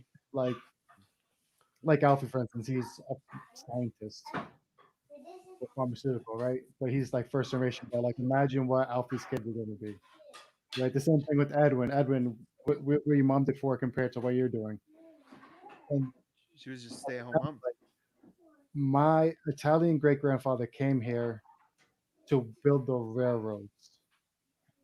His son ended up being a mechanic. Like it just starts following up. So that's how I always interpret the American dream. But until with regards to the crisis on the border, I'm pretty sure we can all agree. I'm pretty sure almost everyone reasonable person can agree that however it's being handled over the last three administrations is horrendous. We didn't know about it when Barack Obama was doing it. There was like rumors about stuff, but it wasn't like broadcasted like Trump did for all to see. And But now it's why? Because that was the beginning of the social media era yeah, when yeah. Barack's So Right. administration. That's why it wasn't nationally yeah. known. So with Biden, Biden's kind of continuing it, but it seems like he's trying to do something. Like he's trying to get the, the Yeah. kids Hmm. united with their parents. I don't know how true that is. I can only say what has been said to me. Yeah. But I feel like Central America, South America, they have a lot of resources, and I'm pretty sure if the United States like actually took the time to invest in them instead of trying to exploit them, Yeah. it would solve both immigration problem because people wouldn't be leaving, and then we'd have trade partners in the side of the world, and we wouldn't be expending like resources going overseas. You know, Yeah. that's how I always Yeah. viewed it. Anyways. And look at the class that's coming over too. Like people in the Central America that are rich, they're not coming over here to stay because why? They're rich over there. They don't need to come over Right. here. If they come over here, get what they need, and they go back. They don't, you know what I mean? That's why they Yeah. stay. The people that are coming over are the people that are in misfortunate class, where they're really low class or even very poor, and that's why they come over. And unfortunately, I don't know the statistic. I don't want to quote anything like that, but like there's more people that get caught trying to come over here than people that actually make it over. And Right. that's where you see this whole border issue where the parents are taken away from the children. They're either sent back to their country or they're, imprisoned, and the children are left to do what? And we've seen images of kids in cages. We've seen them in group homes or something like that with 20 other children. And it's like we know we see what's going on because it's now being displayed. And even now with this administration, with Biden, with the administration after him, it's all going to be under a microscope because everything is displayed nowadays. Everything is scrutinized. Everything is social media. Everything is a picture, and it's on 5 different platforms. Like, Hmm. Yeah. No, I actually agree with what Mikey was saying. From my own family's like history, my parents actually grew up in a very like small town, like rural town in Peru, in like the Andes region of Peru. They didn't even speak Spanish growing up. It was Quechua, like the native like yeah, language of Peru. And when they were teenagers, they immigrated to Lima, and then eventually we came over here, and so from one generation, literally, we went from being like growing up there to being able to be here, and so like that one generational change was crazy. It's been such a great, and they're super thankful, but yeah, like thanks to them, we didn't have to come the same way that Jose did, which is, I know people who done it, I know like family members who done it, and it's a crazy trip. It's intense. We came here through like political asylum back in like the 80s, 90s. There was a lot of terrorism in Peru, and the terrorist was a communist group that had gotten an uprising in Peru, and the group actually originated from my parents' original town or city. yeah, So the government was either, so your own people wanted you to join this, terrorist organization, and the government was actually killing people from that town. Like it was just like that's how they got rid of it. So the United States kind of opened the door for a lot of like Peruvians to come over in like political asylum, and that's kind of how we made our way in. Um, to me, I think what's crazy is the amount of like people like Latinos that I've seen against this, up for the wall. Like, like it's like throughout my Facebook, I see even family members who are super anti-immigrant now. And I'm like, dude, we are immigrants, like it, which to me, I just can't wrap my head around that. and what's funny about that is like, look at what the United States is. There was nobody here besides native people that lived here. Everyone is immigrants. Everyone that came here Right, migrated from somewhere, and like the thought that we're now limiting that access, when what was the whole point that the Europeans and people from England came over here, is to find change, to break right. themselves off of where they were from because they wanted better. So we're now going to limit people from doing the exact same thing hundreds years later. That doesn't make sense to me.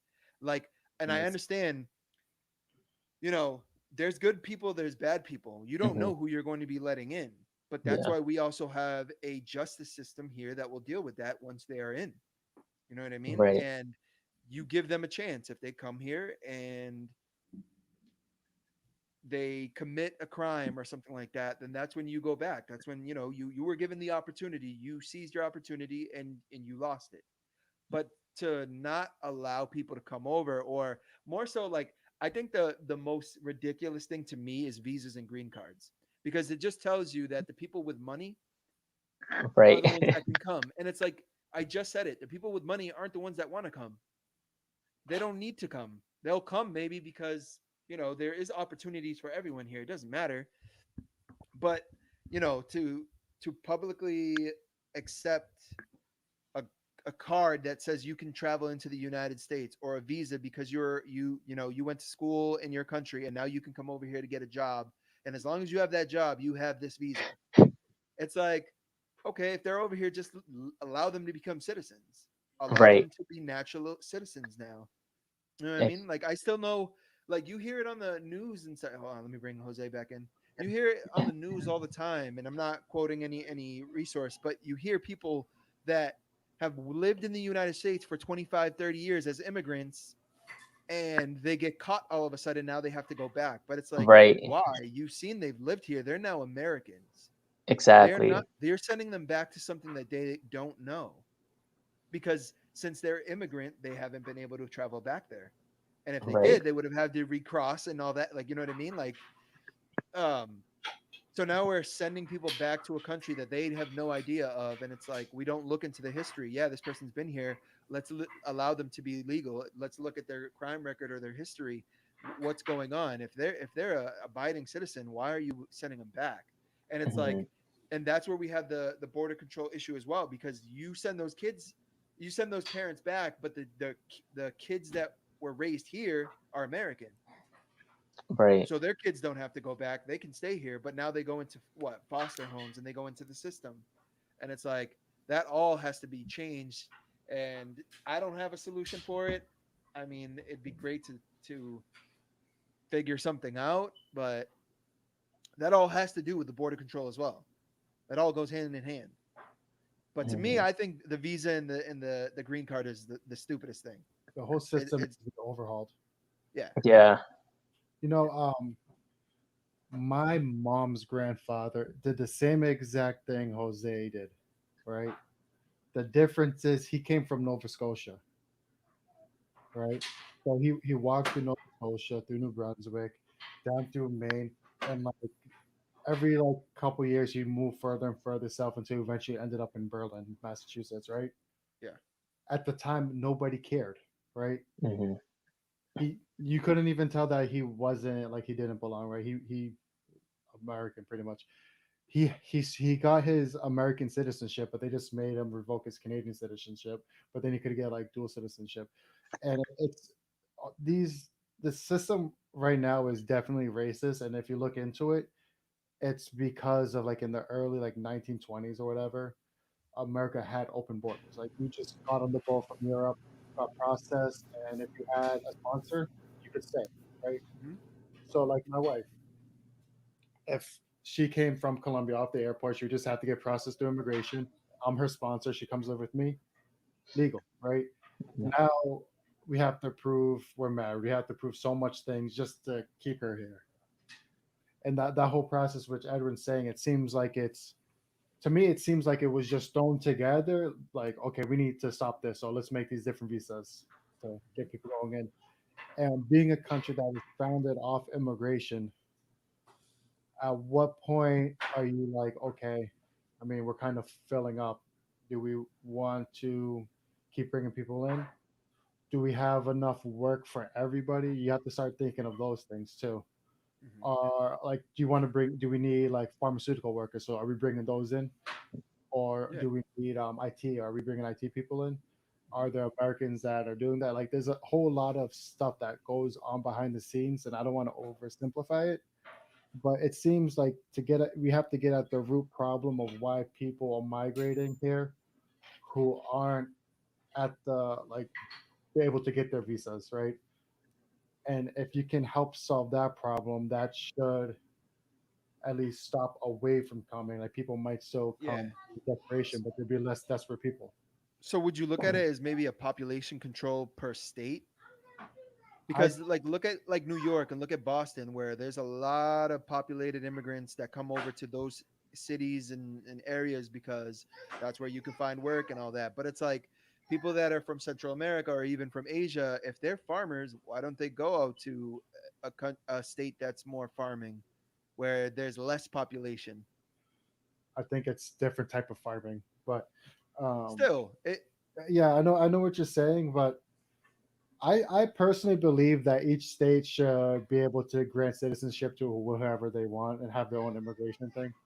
Like, why are we letting states who they seem like they're racist? Like, they seem like the policies they're making are racist. It's like they're not even trying to hide it. Mhm. And it's a lot of states, Like and they all Arkansas have was it equal representation in Senate. We're letting them decide like what we want here, right? So Mm.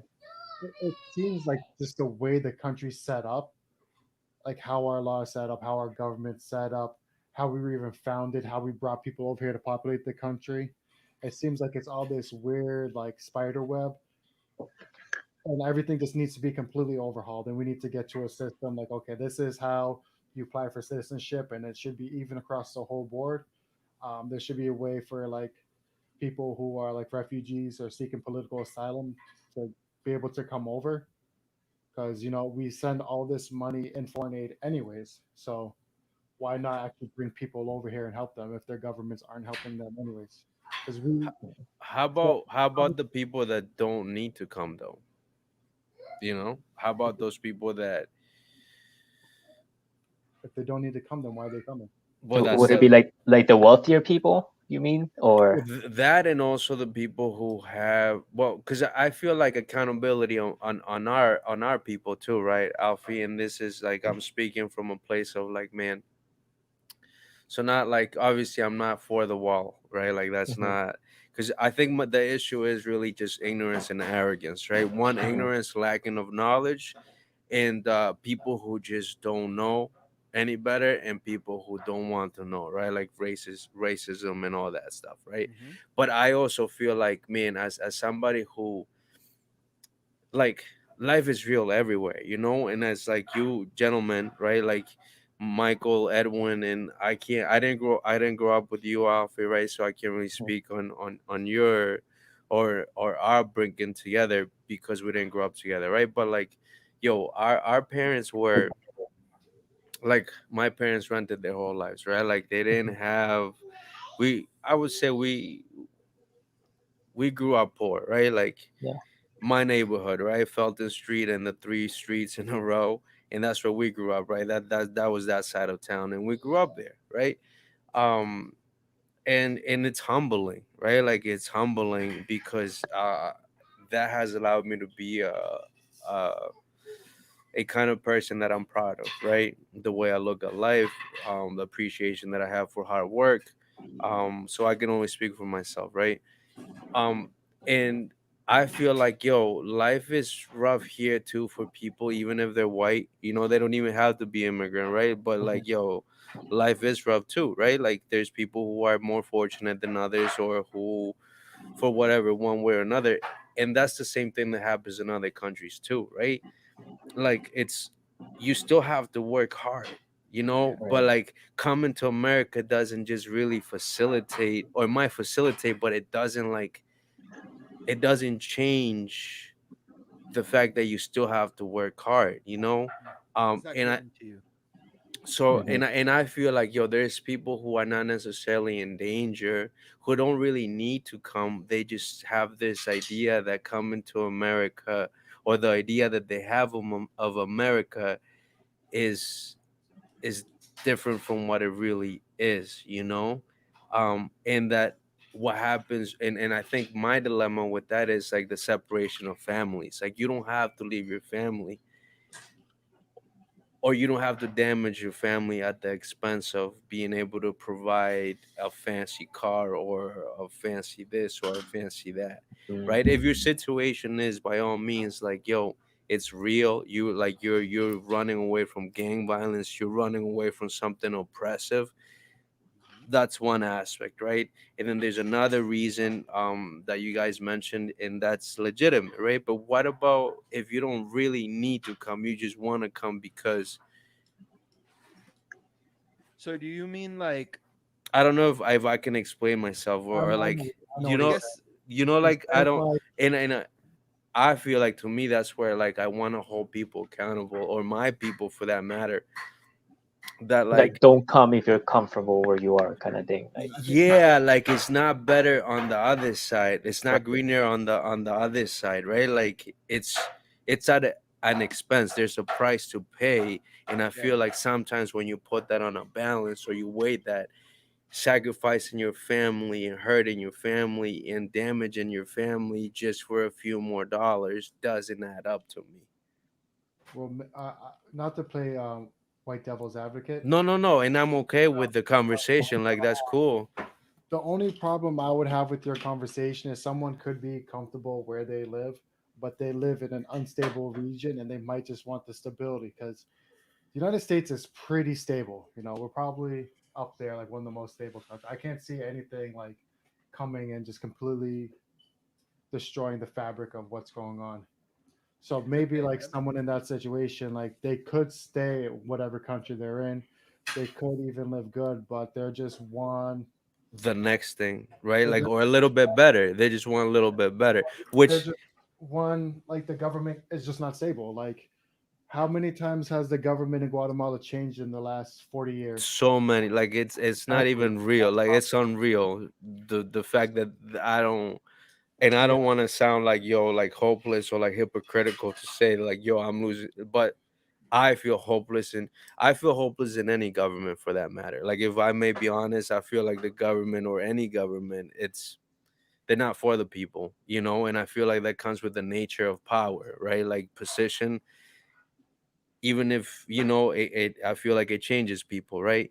um but I also feel that like now that I'm an adult, and again, like I don't want to sound ungrateful, and I have my children, but I realize that money is not everything in life either. And even your title or your occupation or your profession means absolutely nothing if you're still not looking to be a better human being within. So even if you are the most successful person or you have a profession up here and you have money and you have attained and accomplished so many things, if as an individual not growing inside, then it doesn't really matter. You're not doing anything for the real picture or for the bigger picture.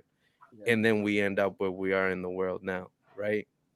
Yeah, Um and again, right, like this is like an honest conversation, you know. And I feel like, you know, Alfie and Edwin and Michael, like you guys are honest people, you know. And I feel like I feel safe sharing, right? Like these kinds of like conversations that I have in my head or in my heart, because I feel like, man, if anybody can hold our people accountable, it's probably somebody like with like myself, right? Or somebody with my complexion, somebody that came from that background, and to realize like, yo, there is a need, you know, like third world country or another country aside from the United States, it's different. Life is different. But I also have been able to be here and realize that people are still enslaved here, even if it's not the same money that runs here as it runs over there.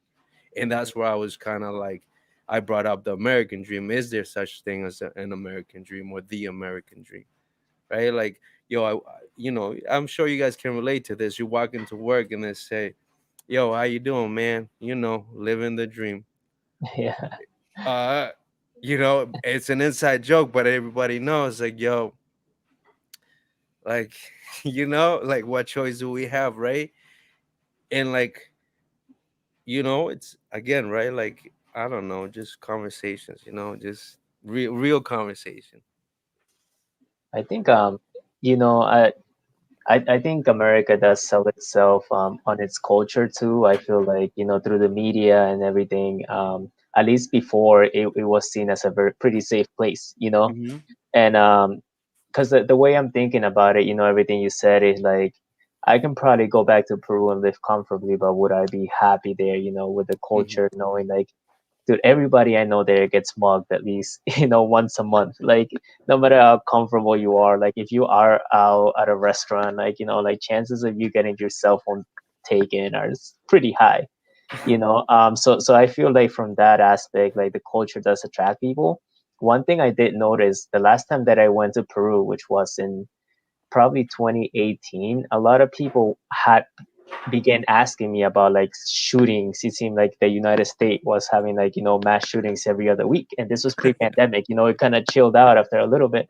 So during like the COVID times, but I feel like that new mentality, or that new, it is something that now people from the outside are kind of like, feeling sorry for us. They're like, oh, you guys got a lot of school shootings, like, what's going on? And I feel so there might be that cultural shift where people who are comfortable in their home countries now actually will look at coming to the States as a negative, because of everything that they portrayed in the news nowadays.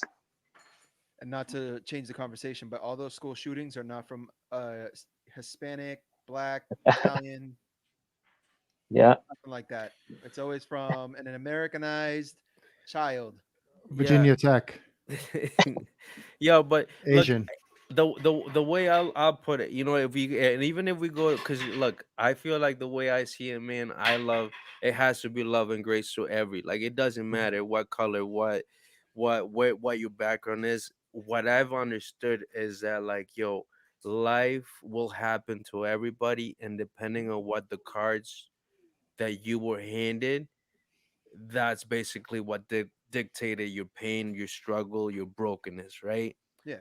So, like, I can't even put it on anybody. I feel like, if anything, all those shootings was just everything, or our careless times catching up to us, because Yeah. even those broken kids who were damaged mentally in their hearts, because I gotta look at it that way, like somebody who Right. Yeah. who But what? who who who says, I love the Lord and I love Yeah. God, and is about the Lord. Like, I've understood that I gotta look at it that way, and I do, and I understand it, and I have. It doesn't mean that it justifies, but it allows me to understand. Yeah. That's another aspect that we can look at the American culture. So maybe it's not somebody who's Guatemalan or Peruvian or Colombian or Italian, but let me look at their struggle and see that they also have their own stuff. They, like white people, have their own baggage too, But, right? but that's what I was Um getting at the so shootings. it's a, and it's like, yo, and I feel like even that's humbling, because I feel like there's not one complexion that's better than the other, you know? Yeah. And that's what I was getting at with the shootings. So what I was trying to get at basically was like, when you hear about those shootings, you usually see that it's Caucasian Americans that are doing that. But what's the first thing that Americans think of when young children or men or women come in from a different country? The first thing they think of is, He's a oh, they're, criminal. they're a criminal, they're a Yeah. rapist, they're gonna come Yeah. here and they're coming here to murder our people and stuff like that. And it's like, but we don't. Americans don't ever think about what's happening here before those people come here. It's like Right. you're seeing school shootings or you're seeing shootings at like Bless you. nightclubs and things like that, and it's coming from what? Not the people coming here, people that have been Right. here. So, like, what type of education or what type of example are we setting for people that are trying to come in anyways? So I You know what I always mean? had this conversation. I used to work this kid is like 20, 21, 22. Very, very Republican and conservative. And he's always like, Americans this, Americans that. And I looked him dead in the eye and I'm like, I could care less if someone's American, right? Like I could care less like of someone who's American happening in another state, they're American, something's affected him more than my neighbor who's an illegal immigrant. Because to me, that's my neighbor. The guy next door to me is my neighbor. He's in my Mhm. community. Some dude in Kansas, I don't know you. I don't know your family. You might as well be in another country, right? Mhm. And it seems like a lot of talking points, especially from political people, they try to like unify a certain group of people, like, oh, Americans, Americans. They pound that into our heads. So like something happens, let's say like a Mexican guy killed someone in California. They're like, Mm. oh, see, a Mexican killed an American. But like down the street from me, a Brazilian guy could have been killed by an American, right? And Mhm. that Brazilian could have been my neighbor. So at what point do we just get rid of like, okay, that thinking like this guy is not one of us, and we start looking at people in our community as just our neighbors? Yeah. I think we all heard stories of like, I feel like this was a classic one of an illegal immigrant who was drunk driving, killing somebody else. And I feel like there are groups around this notion of like, oh, we gotta stop illegal immigration because this happened. And so where's the same sentiment as stopping like drunk driving, because it happened because a person was drunk driving, like, And it wasn't so because they like, were right, Mexican or brown. It was exactly, because Yeah. they made.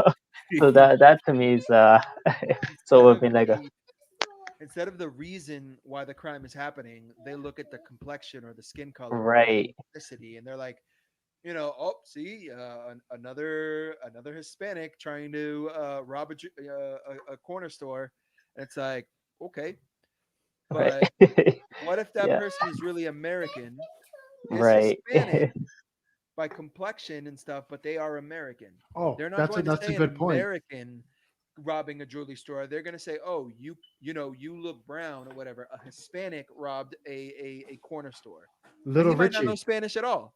Yeah. Little Richie's mom is Portuguese. His dad's Brazilian. He's not Hispanic, right?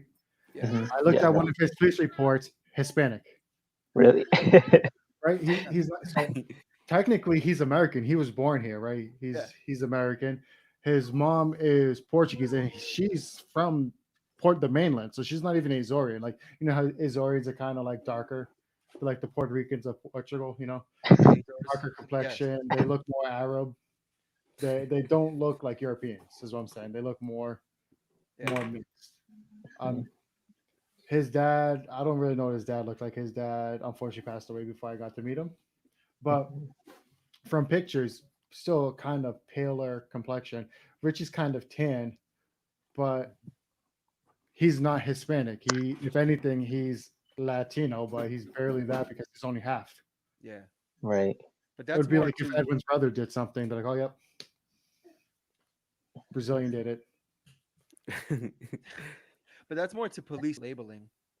That's Well, more yeah, to but like more to it shouldn't be labeling labeled. from the They should from the just do what police. the complexion is. Yeah, Like, okay, instead of labeling like, oh, he's obviously Hispanic, why not be like, oh, light brown person? yeah, Like, base it off the complexion instead of what you think that complexion's categorized as. yeah. And this was more in the like look at it, the 90s and stuff when there was like a horrific crimes. It was like, that was the first thing in the title. It was like like black man guns down three white men. It's like Mm. It's still today. okay. Huh? They still say that today. I don't know if they're Whenever allowed there's to in the anything going on, in the it's just heading. like, oh, they label what the person was instead of just like gunman killed six innocent people. Are they They're allowed to like, do that hey, still? I thought I thought there was something that doesn't allow you to do that in the header anymore or heading no, they're still doing that. Have you ever been headline. on Facebook? Yeah, man. Oh, Facebook doesn't count. Oh my. I mean, Facebook like has news articles. articles and That like that's where he gets actual. his news from. Jeez. Facebook has CBS, No, has I know they CNN, do, but I'm talking it exactly has like CBS, Associated CNN. Press. I, Mm. that's crazy. I didn't know they still did that. I Yeah. know it's like gun man gunned down, and then like the first two sentences, it's like a young black man. Like I know it does that, but not in the header saying because of that very reason. But People really, the see race that shouldn't and they matter because it shouldn't because it it, doesn't matter what crime what happens. complexion. Crime happens, unfortunately, more in poorer Yeah, areas. And the way America was divided and conquered, the poor people are people of the melanated complexion. Mm. fortunately. Like, and in New York City, you can see like New York City is perfect. The North isn't segregated, but you have Chinatown, you have Little Italy, you have Spanish Harlem, right? What is that? It's segregated. Mhm. And What I what learned do you that oh, what do when you you think we phrase can it. what can we offer? Like what kind of words or what kind of wisdom can we offer? Because I Stop. feel like now it just becomes so like in each like We need to get individually we all just gotta push each other. We just really Um need to stop labeling, is what it but is. but but I think it applies to everybody. I think everybody, and this is why this conversation, right? Like everybody has to really have an honest conversation with themselves and say, man, Yeah, I gotta stop being as ignorant as I am. I yeah, gotta stop being as arrogant as I am. And never. whatever it is that your weakness is, right? Like for you to be better as a better human being, as a better white person, as a better brown person, as a better black person, whatever it is you want to identify as. Um, like hold yourself accountable, you know, because I feel like that's where it's all gonna start, right? But I'll what can you guys offer? What kind of wisdom offer can you offer? And even to our immigrant community as well, like what can you say, or what kind of clarity can we give them of what they think it is when it's really not that, so they have an idea of like a better sense of how things are really going down. Yeah, a quick story. One when we were in Peru, so my sister's an immigration attorney, and a friend of the family who was around my age, maybe a little bit older. He's a math teacher in Peru, and he pulled my sister aside, and I was there too, and he said that they were coming to Florida with his school for like some sort of math competition or something like that, and he was thinking about just overstaying his visa. He like, oh, I think I can like make more money there, like stay like stay in Florida, and then I'll send money back to my family, his wife Mhm. and kids. And we were very honest with him, and we told him, don't do it. Like it's like I feel like work is harder to come by now when you don't have like when you're not like the legal Mhm. immigrant. Mhm. Like you're gonna put your family through a lot of like suffering, without like the man of the house there. um, you might get caught, and there goes your visa. You have a visa now to go and visit and then come back to Peru and everything. But if they catch you like overstaying, that's it. Like you're never coming back legally into the States. So I feel like being honest, and then thank God, like he came and he went back. Mhm. Um, which, yeah, I'm sure, like, but even the fact that people have that mentality of like, what if I just risk it all right now? Like they're Mhm. letting me in, and I just gonna overstay and like work. And I feel like we just have to be honest that right now I feel like times are tough, especially during this whole COVID thing. I know like in the news I've been hearing a lot about a second caravan forming, trying to cross like the border like in large numbers. At the same time, I can see how that can put people's fears, like like saying 10,000 immigrants at the border ready to cross sounds like a large, huge number, but at the end of the day, it's like a drop in the bucket. Like the United States, like 350 million, Yeah. That's like crazy. yeah, 10,000 is like like nothing. But the media does a good job at kind of like playing that role to put people in fear, because then you want to tune in next day to see what's going on, to see where they are. Did they come in? Did they not? So Yeah. Yeah, and the misconception too, right? And I think on both, on all parties, right? People over here, and people over there. It's not what you think it is. And then people over here too, it's not what you think it is either. It's and I think as human beings, like we gotta start like just being better human beings in Yeah. general. And start addressing your own ignorance, brokenness, hurt, pain, etc. And for the people that are wanting to come here, man.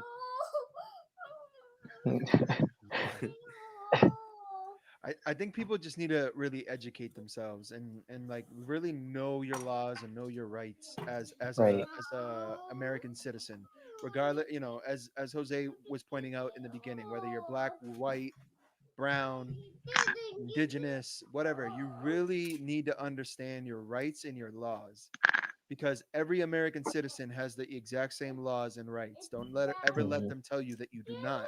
And that's the problem is, and that's where we get all this racism and the in the injustice, is where people feel that they're more entitled than others because of their complexion or their ethnicity. But at the end of the day, we both have the same rights. We have the exact same, um, Mhm. you know, we should all have the exact same privileges, the exact Mhm. same ones. But through racism and segregation and even today, as people will say, there's no such thing as segregation. But Mike even said it, like you go to certain towns and stuff like that. Mhm. Legally, you can't say no blacks allowed and stuff like that. But like, you know what I mean? There's Go to Boston. loopholes There's around, Chinatown. huh? Go to Boston. Go to There's loopholes around things. Someone could tell you not to, you're not allowed in their store, and you're like, why? And they're like, oh, I saw you do something, and it really is the fact that they don't like, a certain ethnicity or group coming into their store, but you can't prove that. but that's when you're like, oh, you're just doing that because I'm black or because I'm Hispanic, and then that's where it like an argument or whatever, and now it seems that that person you're justifying that person's cause because what are they going to do? Immediately call the police, right? Or Right. you on Facebook Live and you're gonna be like labeled a Karen. That person's gonna, like what But about what I'm saying is like really know educate yourself and educate those around you like Mike does constantly on Facebook. And your um, don't find your news from Facebook. Like actual do research. Yes, there's CBS and stuff on Facebook. I agree with Mike, but I'm saying like do your research, educate yourself. just for memes? Yes, do not Anything look off of memes, and open Google that's the with biggest thing that I would say is education is the first thing, and re-education is what we really need to work on, because as I pointed out earlier, we only learn, or Americans only learn what America wants you to learn. Here's an educated advice for any family on that side of the border. Do not leave your kids. Do not just drop off your kids. Do not abandon your kids. Do not drop them off and take off. Don't. You gotta cherish, you gotta protect your family. So That's like your first responsibility, your first gift. If I could say anything to you, don't do that. so what about in this situation though? This is the only situation where I could see that it's acceptable as long as you're working to get back to your child. Like you said, what if you're in an area in Guatemala or Peru or Mexico, whatever, where there's a lot of gang violence, recruitment and stuff. And so your first thought as a parent is to send your child to American, to the United Mm, States with a family member until you are able to go back. You don't have enough money to pay the coyote for all four people. You only have enough money to send one kid. And you don't want, because now they're turning, well, we're not even going to say 9 like Jose was. Now they're about to be 12. But you guys know how soon do kids get recruited into gangs? like 8.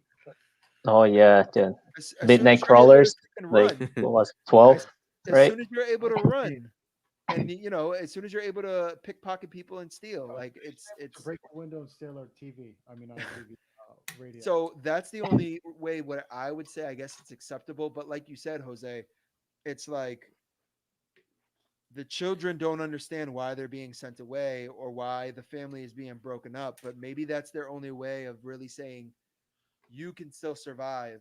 Maybe we don't have enough for everyone, but I can send you somewhere where hopefully the people that I'm sending to you instill values into you to not make the same mistakes where you would here. Because, chances are if you would have stayed by 13, 14, you would have been a gang member, because, Yeah. that's just what happens out there. You The, either, yeah. yeah, Oh, yeah, no, go ahead. no, I was gonna say, yeah. One big thing in Peru is we have these things or this type of gangs. We call them pirañitas, which translates to like little piranhas, Yeah. and they're literally gangs of kids, probably like younger than preteens. And it's like known. Like if you type it in on YouTube and everything, it like the videos come out, or like this group of kids, probably like 8 to 10 kids, surround a person. They have knives and they just go for the pockets. And when you have like even 8 like 10 year olds, like you can try to swing, but they have like knives, everything, like they're still gonna take whatever's in your pockets. And that was like a big fear like in Peru. So like yeah, that kind of like justifies the point, like Jose, as a dad, like if you had your kids growing up in this environment, like at what point would you think the break, or would you think you wouldn't reach a breaking point to like send your I, kids over with a family member? I think the breaking point is this, and I think this is where it all starts, right? The family function. I feel like the only reason why I would join a gang is if I don't have dad or mom Mm, or either, right? So Yeah. then, as a father, as a mom, your job is to protect and to love your kids. Maybe not give mm, them the riches of what you desire and what they desire, but if you can protect them and love them and cherish them and keep them even in poverty, but protect them, then there won't be a need for a kid to look for it But somewhere else, or for somebody to come and brainwash them or just take them, right?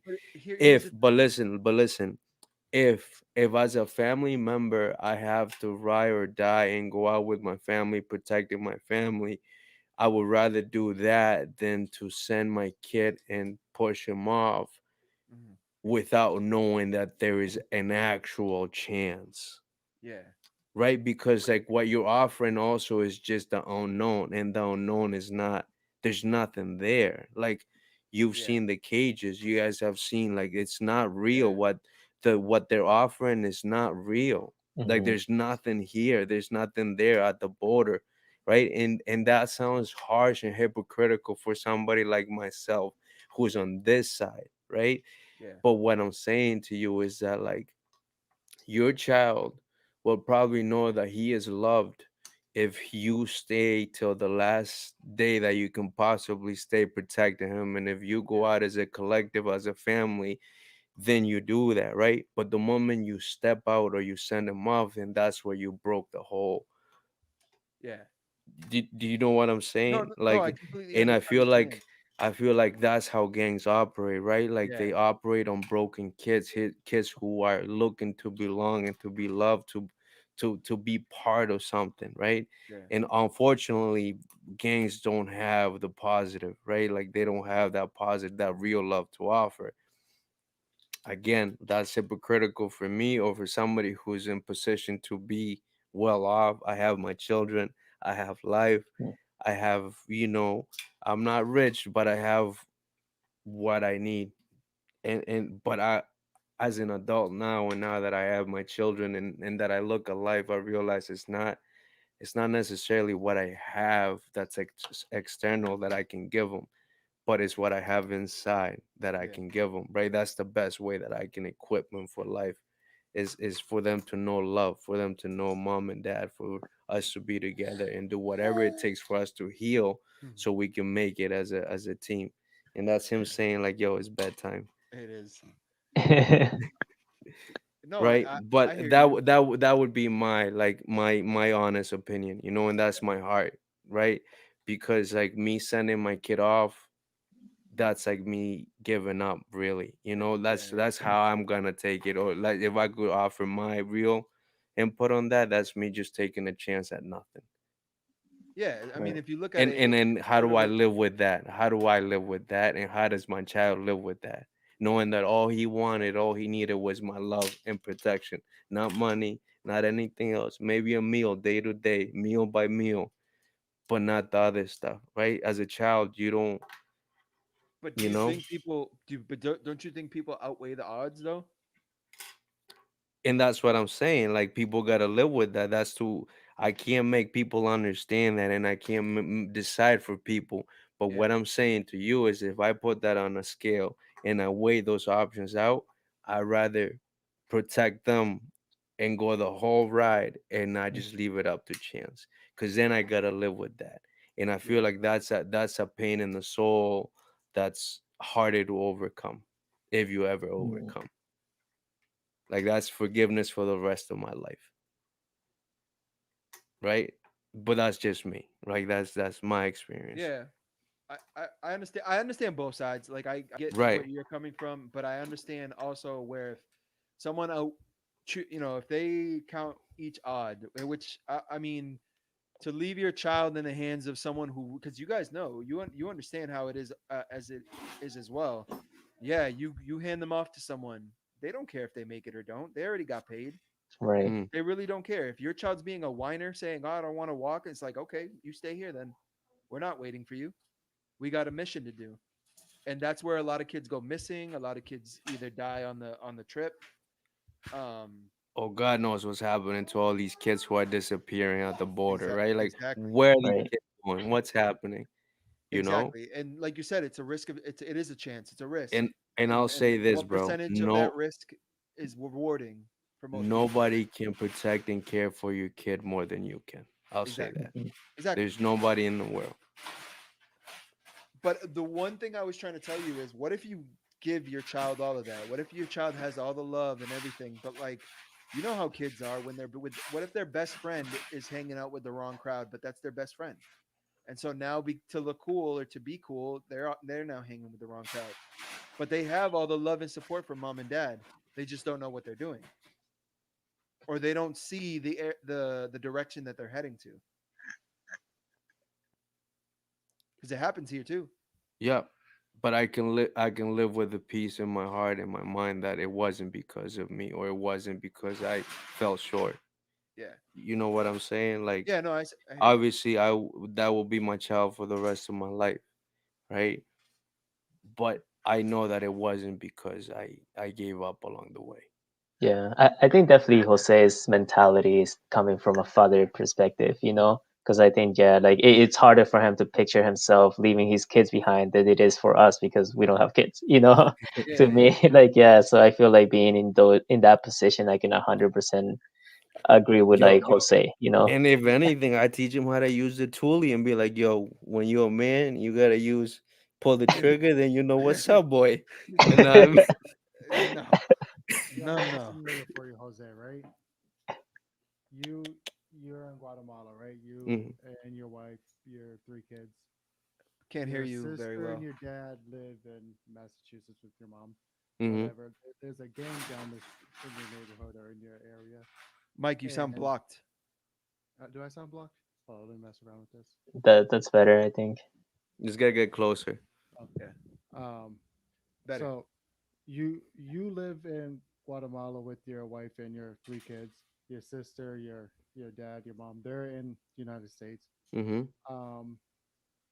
There's a gang in your area, right? mhm. And they pretty much give the ultimatum.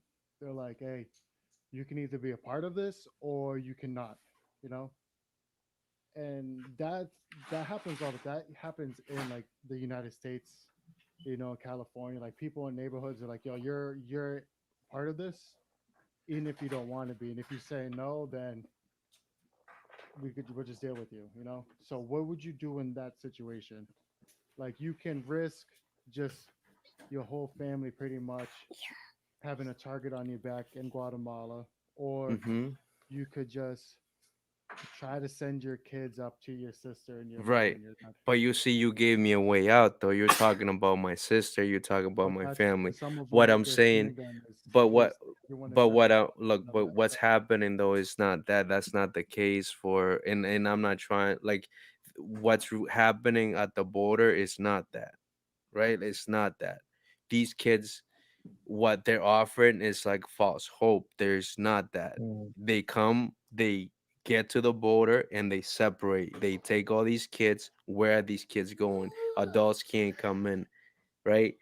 It's one thing if my family see you giving me a way out, which I'm fortunate, and that's a no-brainer, Michael. I would have a way out, but that's not what's happening right now at the border with all these children, with all these people coming there. Um, and if people have a direct way out, if that's the case, or that's a scenario for somebody, I would say yes, it's a no-brainer. But that's not really the case. If that's it, then by all means, like, obviously that's a no-brainer. But I think what we're talking about, or what's happening there, is that, like, yo, they separate these people, they take the kids end up in cages, they disappear, God knows what's happening to hundreds of kids, right? Think about the damage for those generations Mhm. if they make it out, or if there's anything happen. Like, I wonder what life is going to be for those children in 10 years and 15 years if they make it, right? And then also, like, what is being promised is not really being given to them, right? So then Yeah. there's it's really false hope. If it was like you're saying, then that's one thing, right? Like, people already in the States, right? Family members already in the States, of course they'll care. Like, that's what family does. But that's not the scenarios happening at the border right now.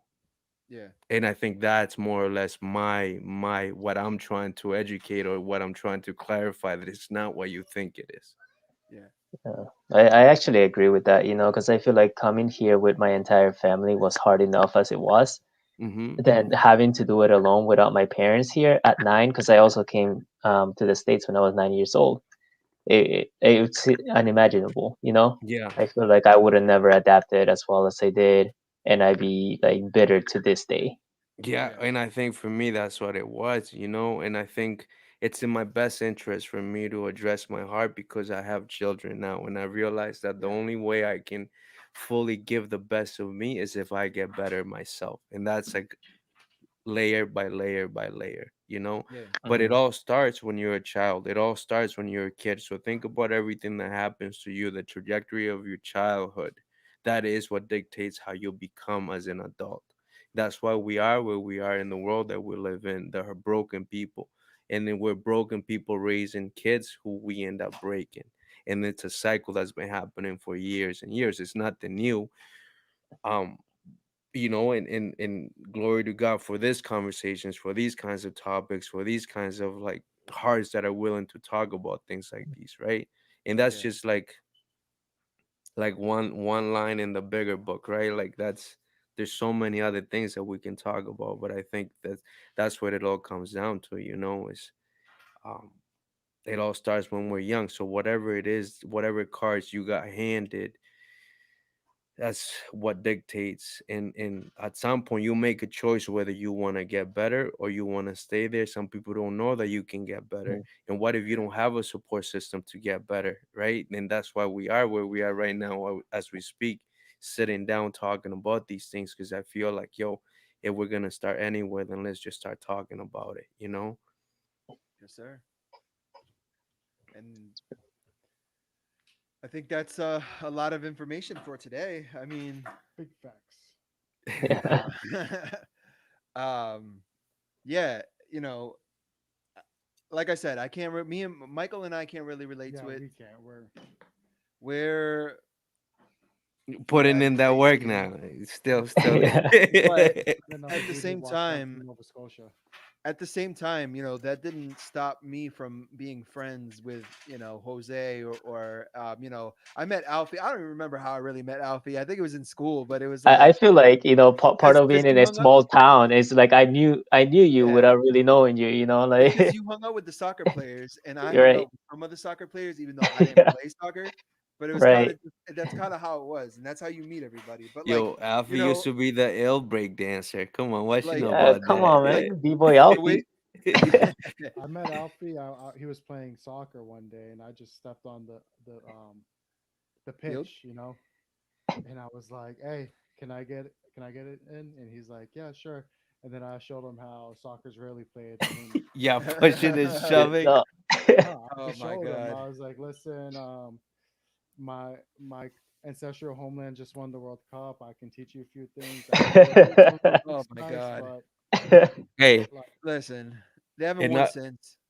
enough with the nonsense though. 16 bars have been promised for like three Anyways, episodes well, already. hold That's on. true, So what I Michael. was trying to get at is, even though we didn't come from that, I still had, my mother who left a poor Mhm. situation, like your family's left a poor situation and came here. Yes, it was a lot easier for her because all she had to do was buy a plane ticket and come here. But what I'm saying is, like, me being Americanized, that still didn't like define me from not hanging out with my people, with the Hispanics, with people that of different races or colors, and like we said, 20 minutes ago, it really comes to education. Like, my mother and my father taught me good values. Obviously, you don't look at someone from their skin or whatever. You don't look at someone from where they come. Yeah, you're Hispanic, you're Puerto Rican, you speak Spanish, but you're not the same Hispanic as the Central Americans that are coming over. Mhm. There's a lot of differences between you. So that didn't stop us from being friends. You know what I mean? Like, children are so innocent that they don't look at it like that. Mm. And like Jose said, it really comes from, if you're come from a broken home and you're going to instill brokenness, broken values like that into your child. That's where you're going to get kids where they're like, "Oh no, he's brown. I don't want to hang out with him." Mm. It's like, who told you that? Because kids don't think Mm. that way. You know what I mean? Let's And talk like, about it. even though, like I said, even though I'm Puerto Rican and I spoke Spanish, I was roasted by all of y'all because I had a different type of Spanish compared to, like, the Guatemalans. They were like, "Oh, you sound different. Like, you say cajo instead of carro or camioneta or whatever." And it's give me like, yeah, that's free how we speak. cajo. Yeah. So it's like, it really comes down to the education. And Mm. that didn't stop me from being friends with Mexican, Guatemalan, Peruvian, Brazilian, Italian. Mhm. It doesn't stop children from being friends with other children. That's I true. just hang out with cool people. So if you're cool, I'll hang out with you. But if you're corny, I'm not gonna hang out with you because Yeah, you're black. and usually the corny Yeah. people were the Just tell Michael he was a bully. That's why people hung out with him. First of all, I ain't never bullied nobody listen. who didn't deserve All it. I know is when you come up from sort of the same values, you Yeah, man. usually gravitate to people that are from the same values. Like us at home, if we yelled at our parent, you either got smacked or you got yelled at. Mm. Yeah. White kids yell at their parents all the time, and they're just like, you know what? Be quiet, Anthony. Like, Right. Yeah. Oh. The way gonna I come see back? kids talking to their parents here in the States. Yeah. Uh, Never. You know why that is? So the so-called white kids, I'm not gonna own them. They're not part. They're not the same as me. But look at the way their parents talk to them, Mhm. yeah. and then so like Yeah. I witness this all the time when I'm working in my Yeah. store. Brokenness for They're, sure. they're, they're just loud. They're obnoxious. Yeah, They're swearing at the kid. causing a Like scene. right? They're like, I don't like just doing that whole spiel, you know. And then their kids in turn are the ones that's talking like that to them. Mm-hmm. Yeah. That you have these kids who are raised off parents who talk to them like they're their friends and not like what Mm. they're supposed to do. But I Mhm. will say this: when I was like 12 years old, I've realized that I couldn't be grounded. Yeah, same here. My mom tried. I went on top of JFK. Right, I went on the roof, and the police came, and I almost got away with it. But I peeked over the edge, and We're like, I come got brought to down. the police station. Right, my mom comes, picks us up. She's like, "You and your brother go in your room. Don't come out. Whatever." And I'm like, "But what if I go out?" So I just left my room because I was like, okay, like I'm in my room, but what if I leave it? And she's like yelling at me, like, go back to your room. I'm like, what if I just go outside, right? Yeah. And then like she's like yelling at me to come inside, like you're grounded, you can't be outside. And I'm like, what if I just ignore her and just do whatever I want to do? And it came to that, but then I had to come up with the realization where, um, with all this power, there's responsibility, right, Alfie? So it came to the point where Yo, is there a I cat? had to try Yeah. to stay out of He's right. He jumped on my lap. yeah, I had to try to restrain myself from getting in too much trouble, Yeah. or like being responsible enough to know like okay, I need to kind of set my own boundaries because my mom can't, and not because she doesn't want to, because one, I'm thick-headed, and two, she just doesn't have the time because she's working all the time. My Mhm. grandmother works overnight, so she would send us off to school, and when we get home, she's sleeping because she's getting ready to go to work. Mhm. So with all that time on my hands, I'm like, okay, I can get into trouble, right? Which I did. I'm not gonna lie, but Yo. um, I didn't get in a lot of trouble. People What? think I got in Come on, more. midnight crawlers. Yo, Come come on, on, Mike. guy. Yo, Yeah, you but can't. so the thing about that is that actually started a year prior with me and Jason late because Jason and I, both of our moms, working nonstop. Jason's mom would leave at work for like 3 o'clock in the morning, and my mom, she's knocked out because she has to wake up for 4:05. So I'm like, yo, Jason, just come over, right? Bring your Xbox over. We'll play 007. And that went to like, yo, let's go outside and let's steal hood ornaments, right? Yo. And I remember the collection of hood ornaments that they used to have, and Yo. the little Wow. the Valstem caps. yeah, This Mhm. so it's like it's the middle of the night and me and Jason are just outside, right? hoodlums just Right. friggin' But that's who it the was. thing is, our one time our mom found and they're calling back and forth to each other, like, are they with you? No. Is he with you? No. But they knew that we were together. This is like obviously before cell phones, and it's just like me and Jason realized early on that we could literally get away with whatever we wanted to. Yeah. Jason just stopped going to school, right? Because he wanted to go fishing. He tried to come back to school and he's like, nah, I'm gone. I don't know if you remember that, Alfie. I was like, you know what? I'm gonna stay in school because this is what is expected of me. So that's why I stayed in school when I should have probably just stopped going when I was 16. Because It I'd was probably definitely be the in the free same food. exact chair I'm in right now. I don't think that really made the big difference. but it Yeah. goes back to the personal responsibility. Like we can put it on parents like raising their kids, but we don't really have the infrastructure in the society for parents to do their full potential. Mm. And I'm pretty sure all of us can say all of our parents tried, Mm-hmm.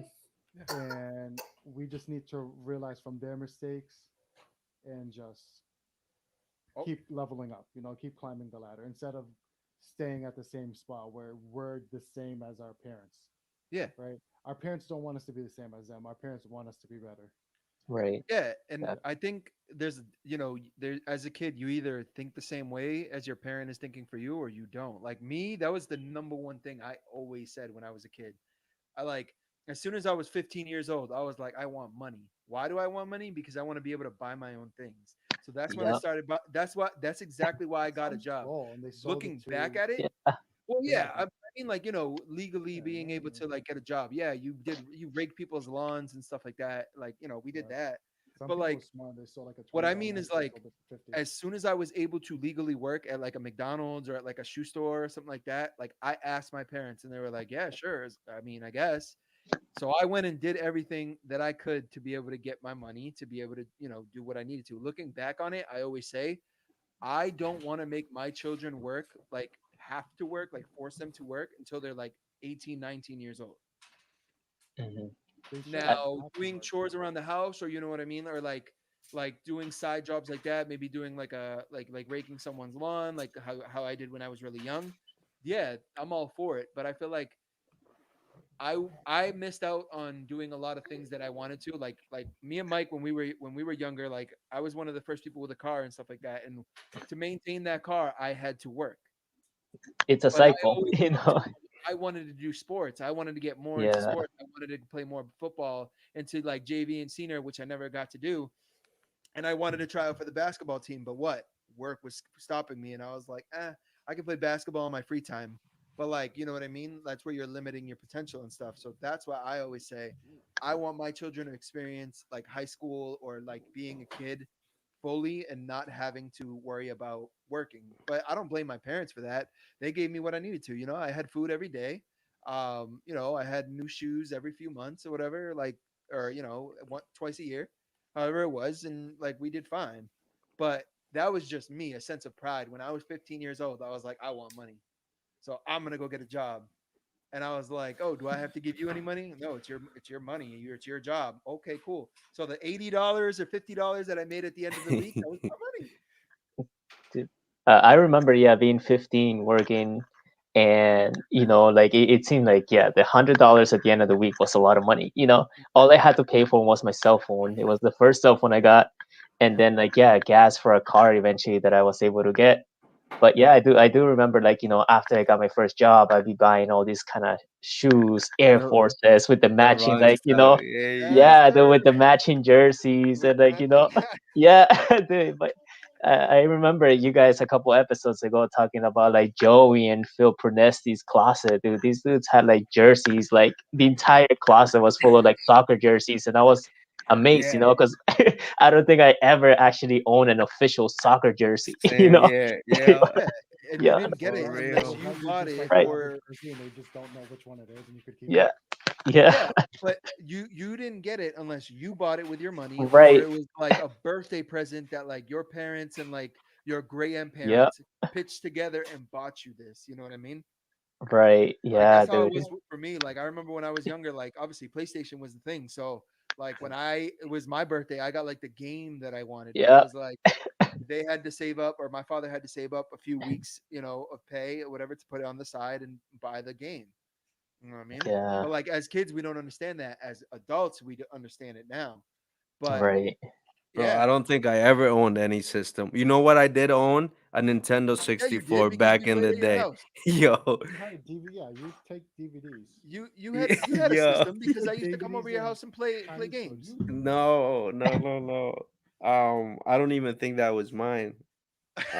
Yo, he stole that. Yeah, no, I Yeah, didn't. No, somebody, yo, the no, no, no. neighbors is If I missing. ever stole anything, my dad would have that wasn't even an No, but option either. But I know what he's I talking ever about saw because anything, I would have sold it to this guy who worked at Latin Cuisine for like 3 times the price of what it cost. No, you would have sold it to Ding Dong, yo. Don't yeah, don't lie, Mike.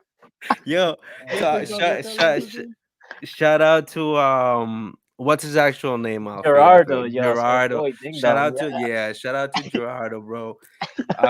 Oh, there's just so many people I will love to like eventually catch up with every single person that we ever cross paths with in Yeah. life or through our like community and a whole town, Hudson High, everybody. Just because like endless memories, right? Like oh Oh, Ye- sounds expensive, bro. Someone's about no, to get hit. yo, no, not at all. someone's But about to block the camera. and, yo, mute the microphone real quick. Yo, no, but if there's any parents watching right now, they'll know what that noise was, bro. That's like That was cars like and stuff Legos. coming out of that a was bucket. that Lego box that I was gonna say Legos. Oh man. Oh, thank you, That's Alfie, for joining us tonight, bro. It's been Yeah, real, man. and I hope it's not the only and last time either, bro. And thank you Yeah, for the no. support always. Yeah, no, thank you guys. Yo, Edwin, I feel like you're built for this, man. Like this Right? podcast kind of build. Yeah, though. I Does he told them remind I you was of like, DJ bro. Envy? DJ Envy? I don't know DJ why he Envy. just reminds you of DJ Envy. Ah, And Yeah. man, I don't know. Jose, DJ You know what Edwin. it This is is? what we call You know him. what it is? It's I just feel comfortable beige. talking. Like I feel comfortable talking or whatever. Like Jose was talking about it. What 2.5 hours ago? He gets nervous sometimes. When No, he still every gets time. nervous No, bro. when we Every get time. on. This is I not have a. no Yeah, I'm not butterflies, no nervous at all. I nothing. just Like feel I Yeah, just dude. I It, feel it comfortable. it seems natural for you, so I feel like you're built for this. Like Thank Jose, you. like Mucker, Robert, he actually put it best. He like, yo, Jose's like Yo, I a haven't seen you human in a fortune long. cookie. He like Jose's a human fortune cookie. He's always just so insightful and deep and Yeah. wise, you know. And Michael, Numbers. but Mike, what yeah, about Michael, yeah, no, that's it. Yeah, Michael.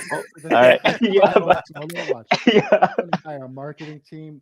And I'm gonna be bigger than all you guys. And then Oh my God! Oh, Stop it, yeah, Michael. Stop, Michael. You know we love Listen, you. Mike, No, it's I like will the give hate you comes, I 15% of accept my it. radio I flourish in the personality. hate. no, Michael, you were like the 26th best basketball player I ever seen. Yeah, 26. yo, top 3: Joey P, Baffy, and Jason.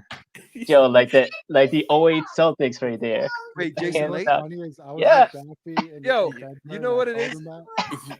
Alfie, And you he know was he's gonna mad. take it personal. So- So, yo, No, the Speaking thing about is, that though, in my prime, no one can touch me. Probably besides Nah. Willie D. That's the only one. yeah, And Willie D Okay. was like a different animal. But there was Baffy in his prime? No.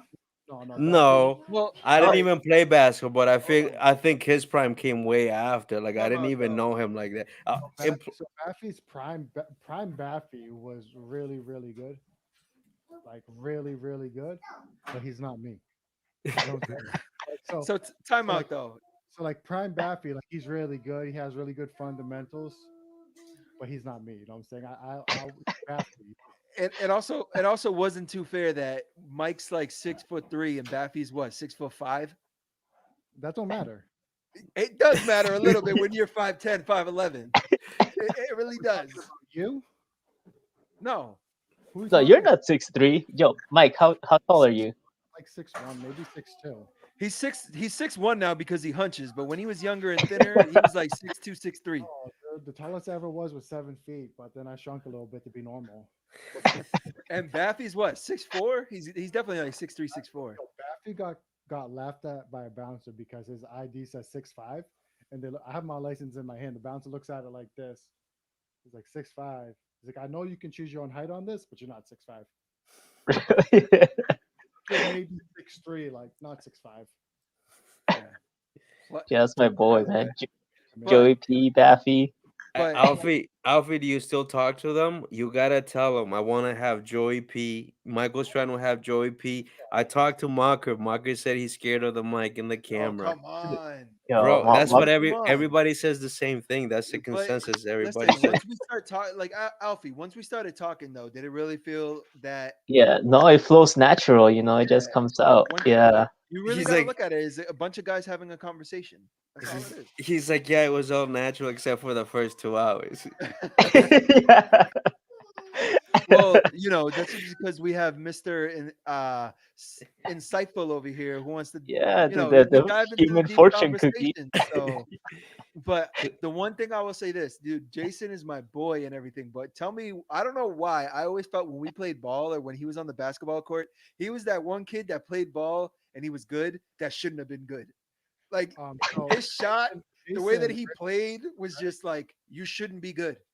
me, Jason, and Terrence, from the age of like 14 to about 17, Yeah, played basketball every single day. I A lot know. of people don't know this. Jason actually broke his right hand. He's a lefty. Yeah, So, and he would just shoot one-handed lefty all the time. So if you notice, when he yeah, starts getting it in, it starts going in. yeah. So, but he just has no basketball IQ. So that's what I'm trying. This is what I'm trying to say. Is He like has no basketball Jason was IQ. good at ball. Like he could We make shots. Like I would guard him and stuff like that. And he had the ugliest shot where he let me show you something real like quick. the I'm gonna worst grab thing. And my I'm just like, how is that swishing every single time? Like this kid's a soccer player. Like basketball players. It's a funny joke that we say is like you shoot like a soccer player, and it's like you shoot like that or whatever. phone, right? And we're finalists. We were in the finals, obviously, because we're finalists. Jason forgot the tournament is loser's ball, like a regular basketball game. You score, you give the ball back. So he just stopped playing defense. He didn't get on defense. He was waiting for an open three. So he just has no basketball IQ, right? And that's his biggest problem. And he's not a basketball player. He's a No. football player. He's a Yeah. wrestler. Yes. He likes playing basketball. He loves playing basketball, but that Because was never he has a high work ethic. pastime. He has a high work Yeah. ethic because whenever Jason was on the court, like I swear to you, when we played and like Mike knows, like you would play like 3 hours, 4 hours. Like You went hard, Jason will right? be the last person saying anybody else, and everyone's tired. Like, no, we're going home. The sun is coming down. Like he's like, no, I got another hour in me. I'm like, No, his personality, like that's just who he is. I think. 21 tournament against each other. That went like 3 days long. yeah, Like, and we're just playing nonstop. Like, it's Yeah. just the amount. He had a basketball hoop in his yard, and like at nighttime, we'd go to his house and play basketball. It just Mhm. nonstop. So, but yeah, no, you guys brought back so many memories of because I used to hang out with Phil mostly, but then Yeah. like Joey, his younger brother, used to bring all these guys around. All these Jason, hoodlums, all these yeah, dude, like criminals. Yeah. yeah, I remember. Yeah, I don't remember the real names. I just remember everybody by like the nicknames that they would have. Even like the craziest nicknames. But I remember Jason was like Macho Man's what they would call him. It is. He's a Yeah. guy. It's like Jason, Macho Man. Wait, Macho Man don't like no Yin Yang twins. Just like mocking. The Alphabet song. Yeah. Dude, that was some good times, dude. Just back when we were young and had no stress. Yeah, yeah. So But yeah, don't forget to check out Michael's solo project, his podcast that he has going on where is it at? It's on SoundCloud, right? SoundCloud, correct. World Cups / the Michael. Scroll Malone. up, guys. Jose put 2 posts on it, so click on that and Shout out to Jay and her new journey, Yes, sir. with her business, with her mm, her project, her livelihood. Yep. Alfie, Big things coming. anything you want to add, anything you want to say? no, definitely.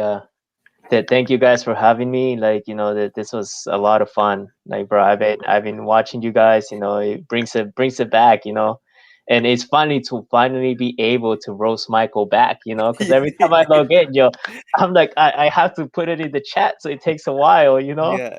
But now, Chat through AI. here, I would have to be on my phone to type back, and I'm just He's so lazy. he still hasn't finished writing his 16 He's yet. still going 16 bars in 60 years. Bars. Yeah. Oh man. Yeah. Well, hey, if we're able to meet up, I know the whole pandemic and everything, and I know people are going crazy about not seeing people until they get their vaccine and all that. But once Jose's down here again, I don't know exactly when. Maybe we'll meet up and grab a like a bite or something like that in Hudson somewhere. For Yeah, dude. sure. Let's just rent out Roller Kingdom, bro. Oh, Take stop calls, it! yo, just Stop invite it. everybody. Only if Invite I'm- everybody. Only Yo. if we can rap battle, and that's when Mike spits his bars. Hey, holy guacamole! All this nonsense, right? You all are gassing me. I'm telling you. None of you had 10,000 plays on MySpace. Oh my God! Here Oh we my go. god! Here we go. That was Listen, then. 18,000 This is people now, who live in Michael. Hudson. I had had half 10,000 of them. plays on MySpace when I was a singer. Guess I played 10,000 times On what? On MySpace. on Ever. MySpace. Oh Yeah. wow, no. Yo, let me Oh, look look at at my Shout out it, to what Big up? John, bro. That was my dude Big John saying. Yeah. Oh man. Big John Hey. lives in me forever. Well, all right, guys. It's bedtime. I'm sure everybody's got to go to bed because they all work early tomorrow. Yeah. Uh, All right. So this has been Hometown Podcast where we just talk about it. Thank you, Alfie. Thank you Uh, guys. thanks for joining, man. Yeah. Michael. That's Michael. Sorry, that's Michael, My name That's is Mike, and I'm Jose, a Pisces. and I'm Edwin. All right. Alfie, are you Pisces? I am, yeah. I'm a Pisces, yeah. Oh, yo, and the last question that you guys always do, Oh, it's yeah, the yeah, end of yeah. the year There thing, you yo, go. bro. Oh, Yo, so- Alfie, so it's the beginning of your life. What song do you want to hear? Beginning of my life. Yeah. He said the oh my It's god. the apocalypse. You got Oh. time for one song. What are you listening to?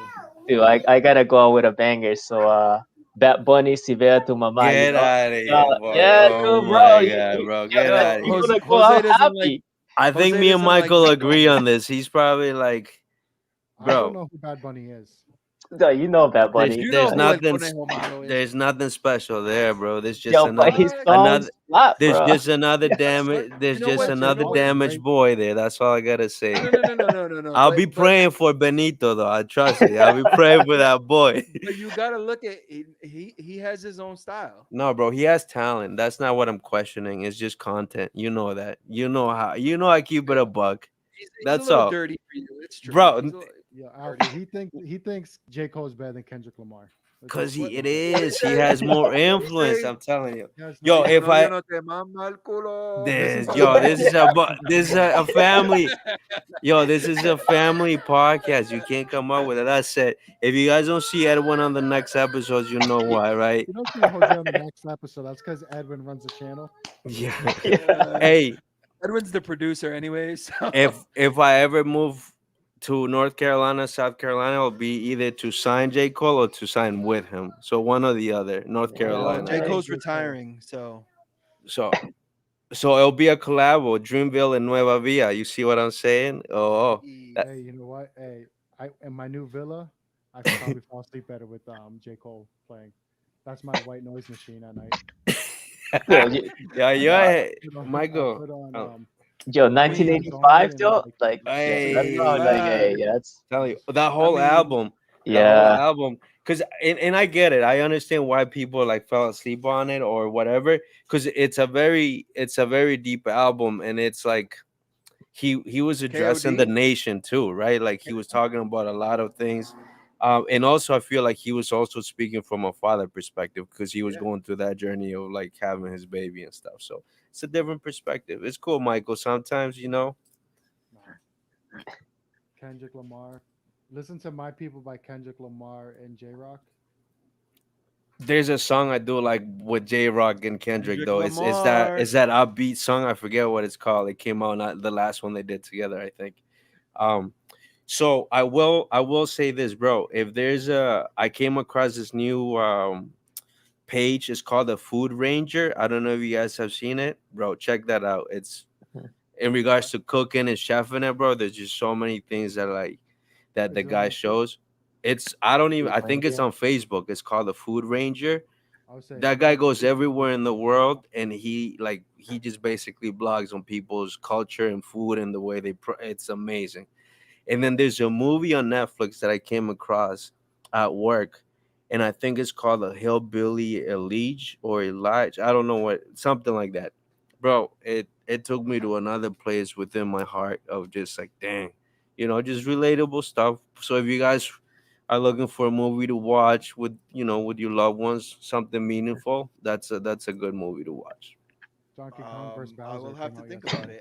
it. I only really watch one genre when it comes to movies, but You see we're not Donkey gonna- Kong versus Bowser? Yeah, it's like about King Kong versus Godzilla. No, it's No, on but I on want to H watch that. it's Me on too. Max, I HBO. think. Yeah, Yeah, HBO HBO, Max. right? That was a Yeah. choice for for my sure. son, either Wonder Woman, because now it's available for renting and it's not 20 bucks. And it's not 20 bucks. And then Mm, the other one was the Godzilla versus the King King Kong, Kong. King Yeah, Kong movie. Wonder Woman 84 sucked. yeah. I wasn't a fan. All it had Mi- from the misogynistic. 80s was like the clothing and like the scene, and it touched nothing on the 80s. Mhm. It's Yo, true. I know No, you it guys wasn't love that because Ben Affleck Batman movie. I know you guys were I, digging I that one. haven't seen it yet. Though it's way too long, bro. It's like 4 hours. Yeah, it's forever, right? It's- yeah. Ooh. I don't watch. Yeah. I don't watch Batman. All right. Hey, I'm not All putting right, that to guys. list. Well, throw the invite out there, Alfie, for anybody that's willing to come on. Yo, I'm gonna talk to my boy Joey P and then All to right. Walker too. Sounds is good, he- you bro. know. he has we'll his have him on basketball next team thing, Thursday. right? We Yo, can talk. I'm interested on what he's doing with OBF. You know, Yeah, that's like what he I'm saying. seems Like, like I'm gonna just talk yeah, about I am interested in it. You know, I'm like I think he's doing something good for the kids, for the community, and he Yeah, found out something that he's enjoying. You know. When Yeah. I asked him, he said, "Oh, dude, that's awesome that you're doing that, but that's not for me." I'm like, Bro, Come on. That's It's because a it's you, conver- Michael. Yeah. Yeah, Yes. it's a Yes. If I ask him, he'll do it. Yeah. just a conversation, and if anything, how can we "Oh, tap in and help or He do said it. anything, He really? doesn't want to talk. I'm looking at the conversation right now. He's like, "Dang, bro, I love it that you're doing that and the idea of doing the podcast, but I don't know. I hate talking like that. I don't want to talk it up." So he doesn't want to. He wants to be humble, but like, yeah, I you gotta mean, get that we out of can them we because can they're sponsors, pre-record it you know? and then do it if that's what. No, I Yo, think he's it's more- scared. No, no, he's it's scared, more bro. or It is less- what it is. When we Well, used I to gotta make watch music Godzilla together, he versus just Kong. doesn't want to publish it. You know, he just doesn't want to Mm. put it there. The other pieces over there. Okay, say good night. What a Say good boy. Good night. Good night. Assalamu alaikum. say peace. Show him the Thule. Pew. Just kidding. All right, peace out, guys. All right, guys. All right, All right, good night. guys, have a Feliz great night. noche. God bless.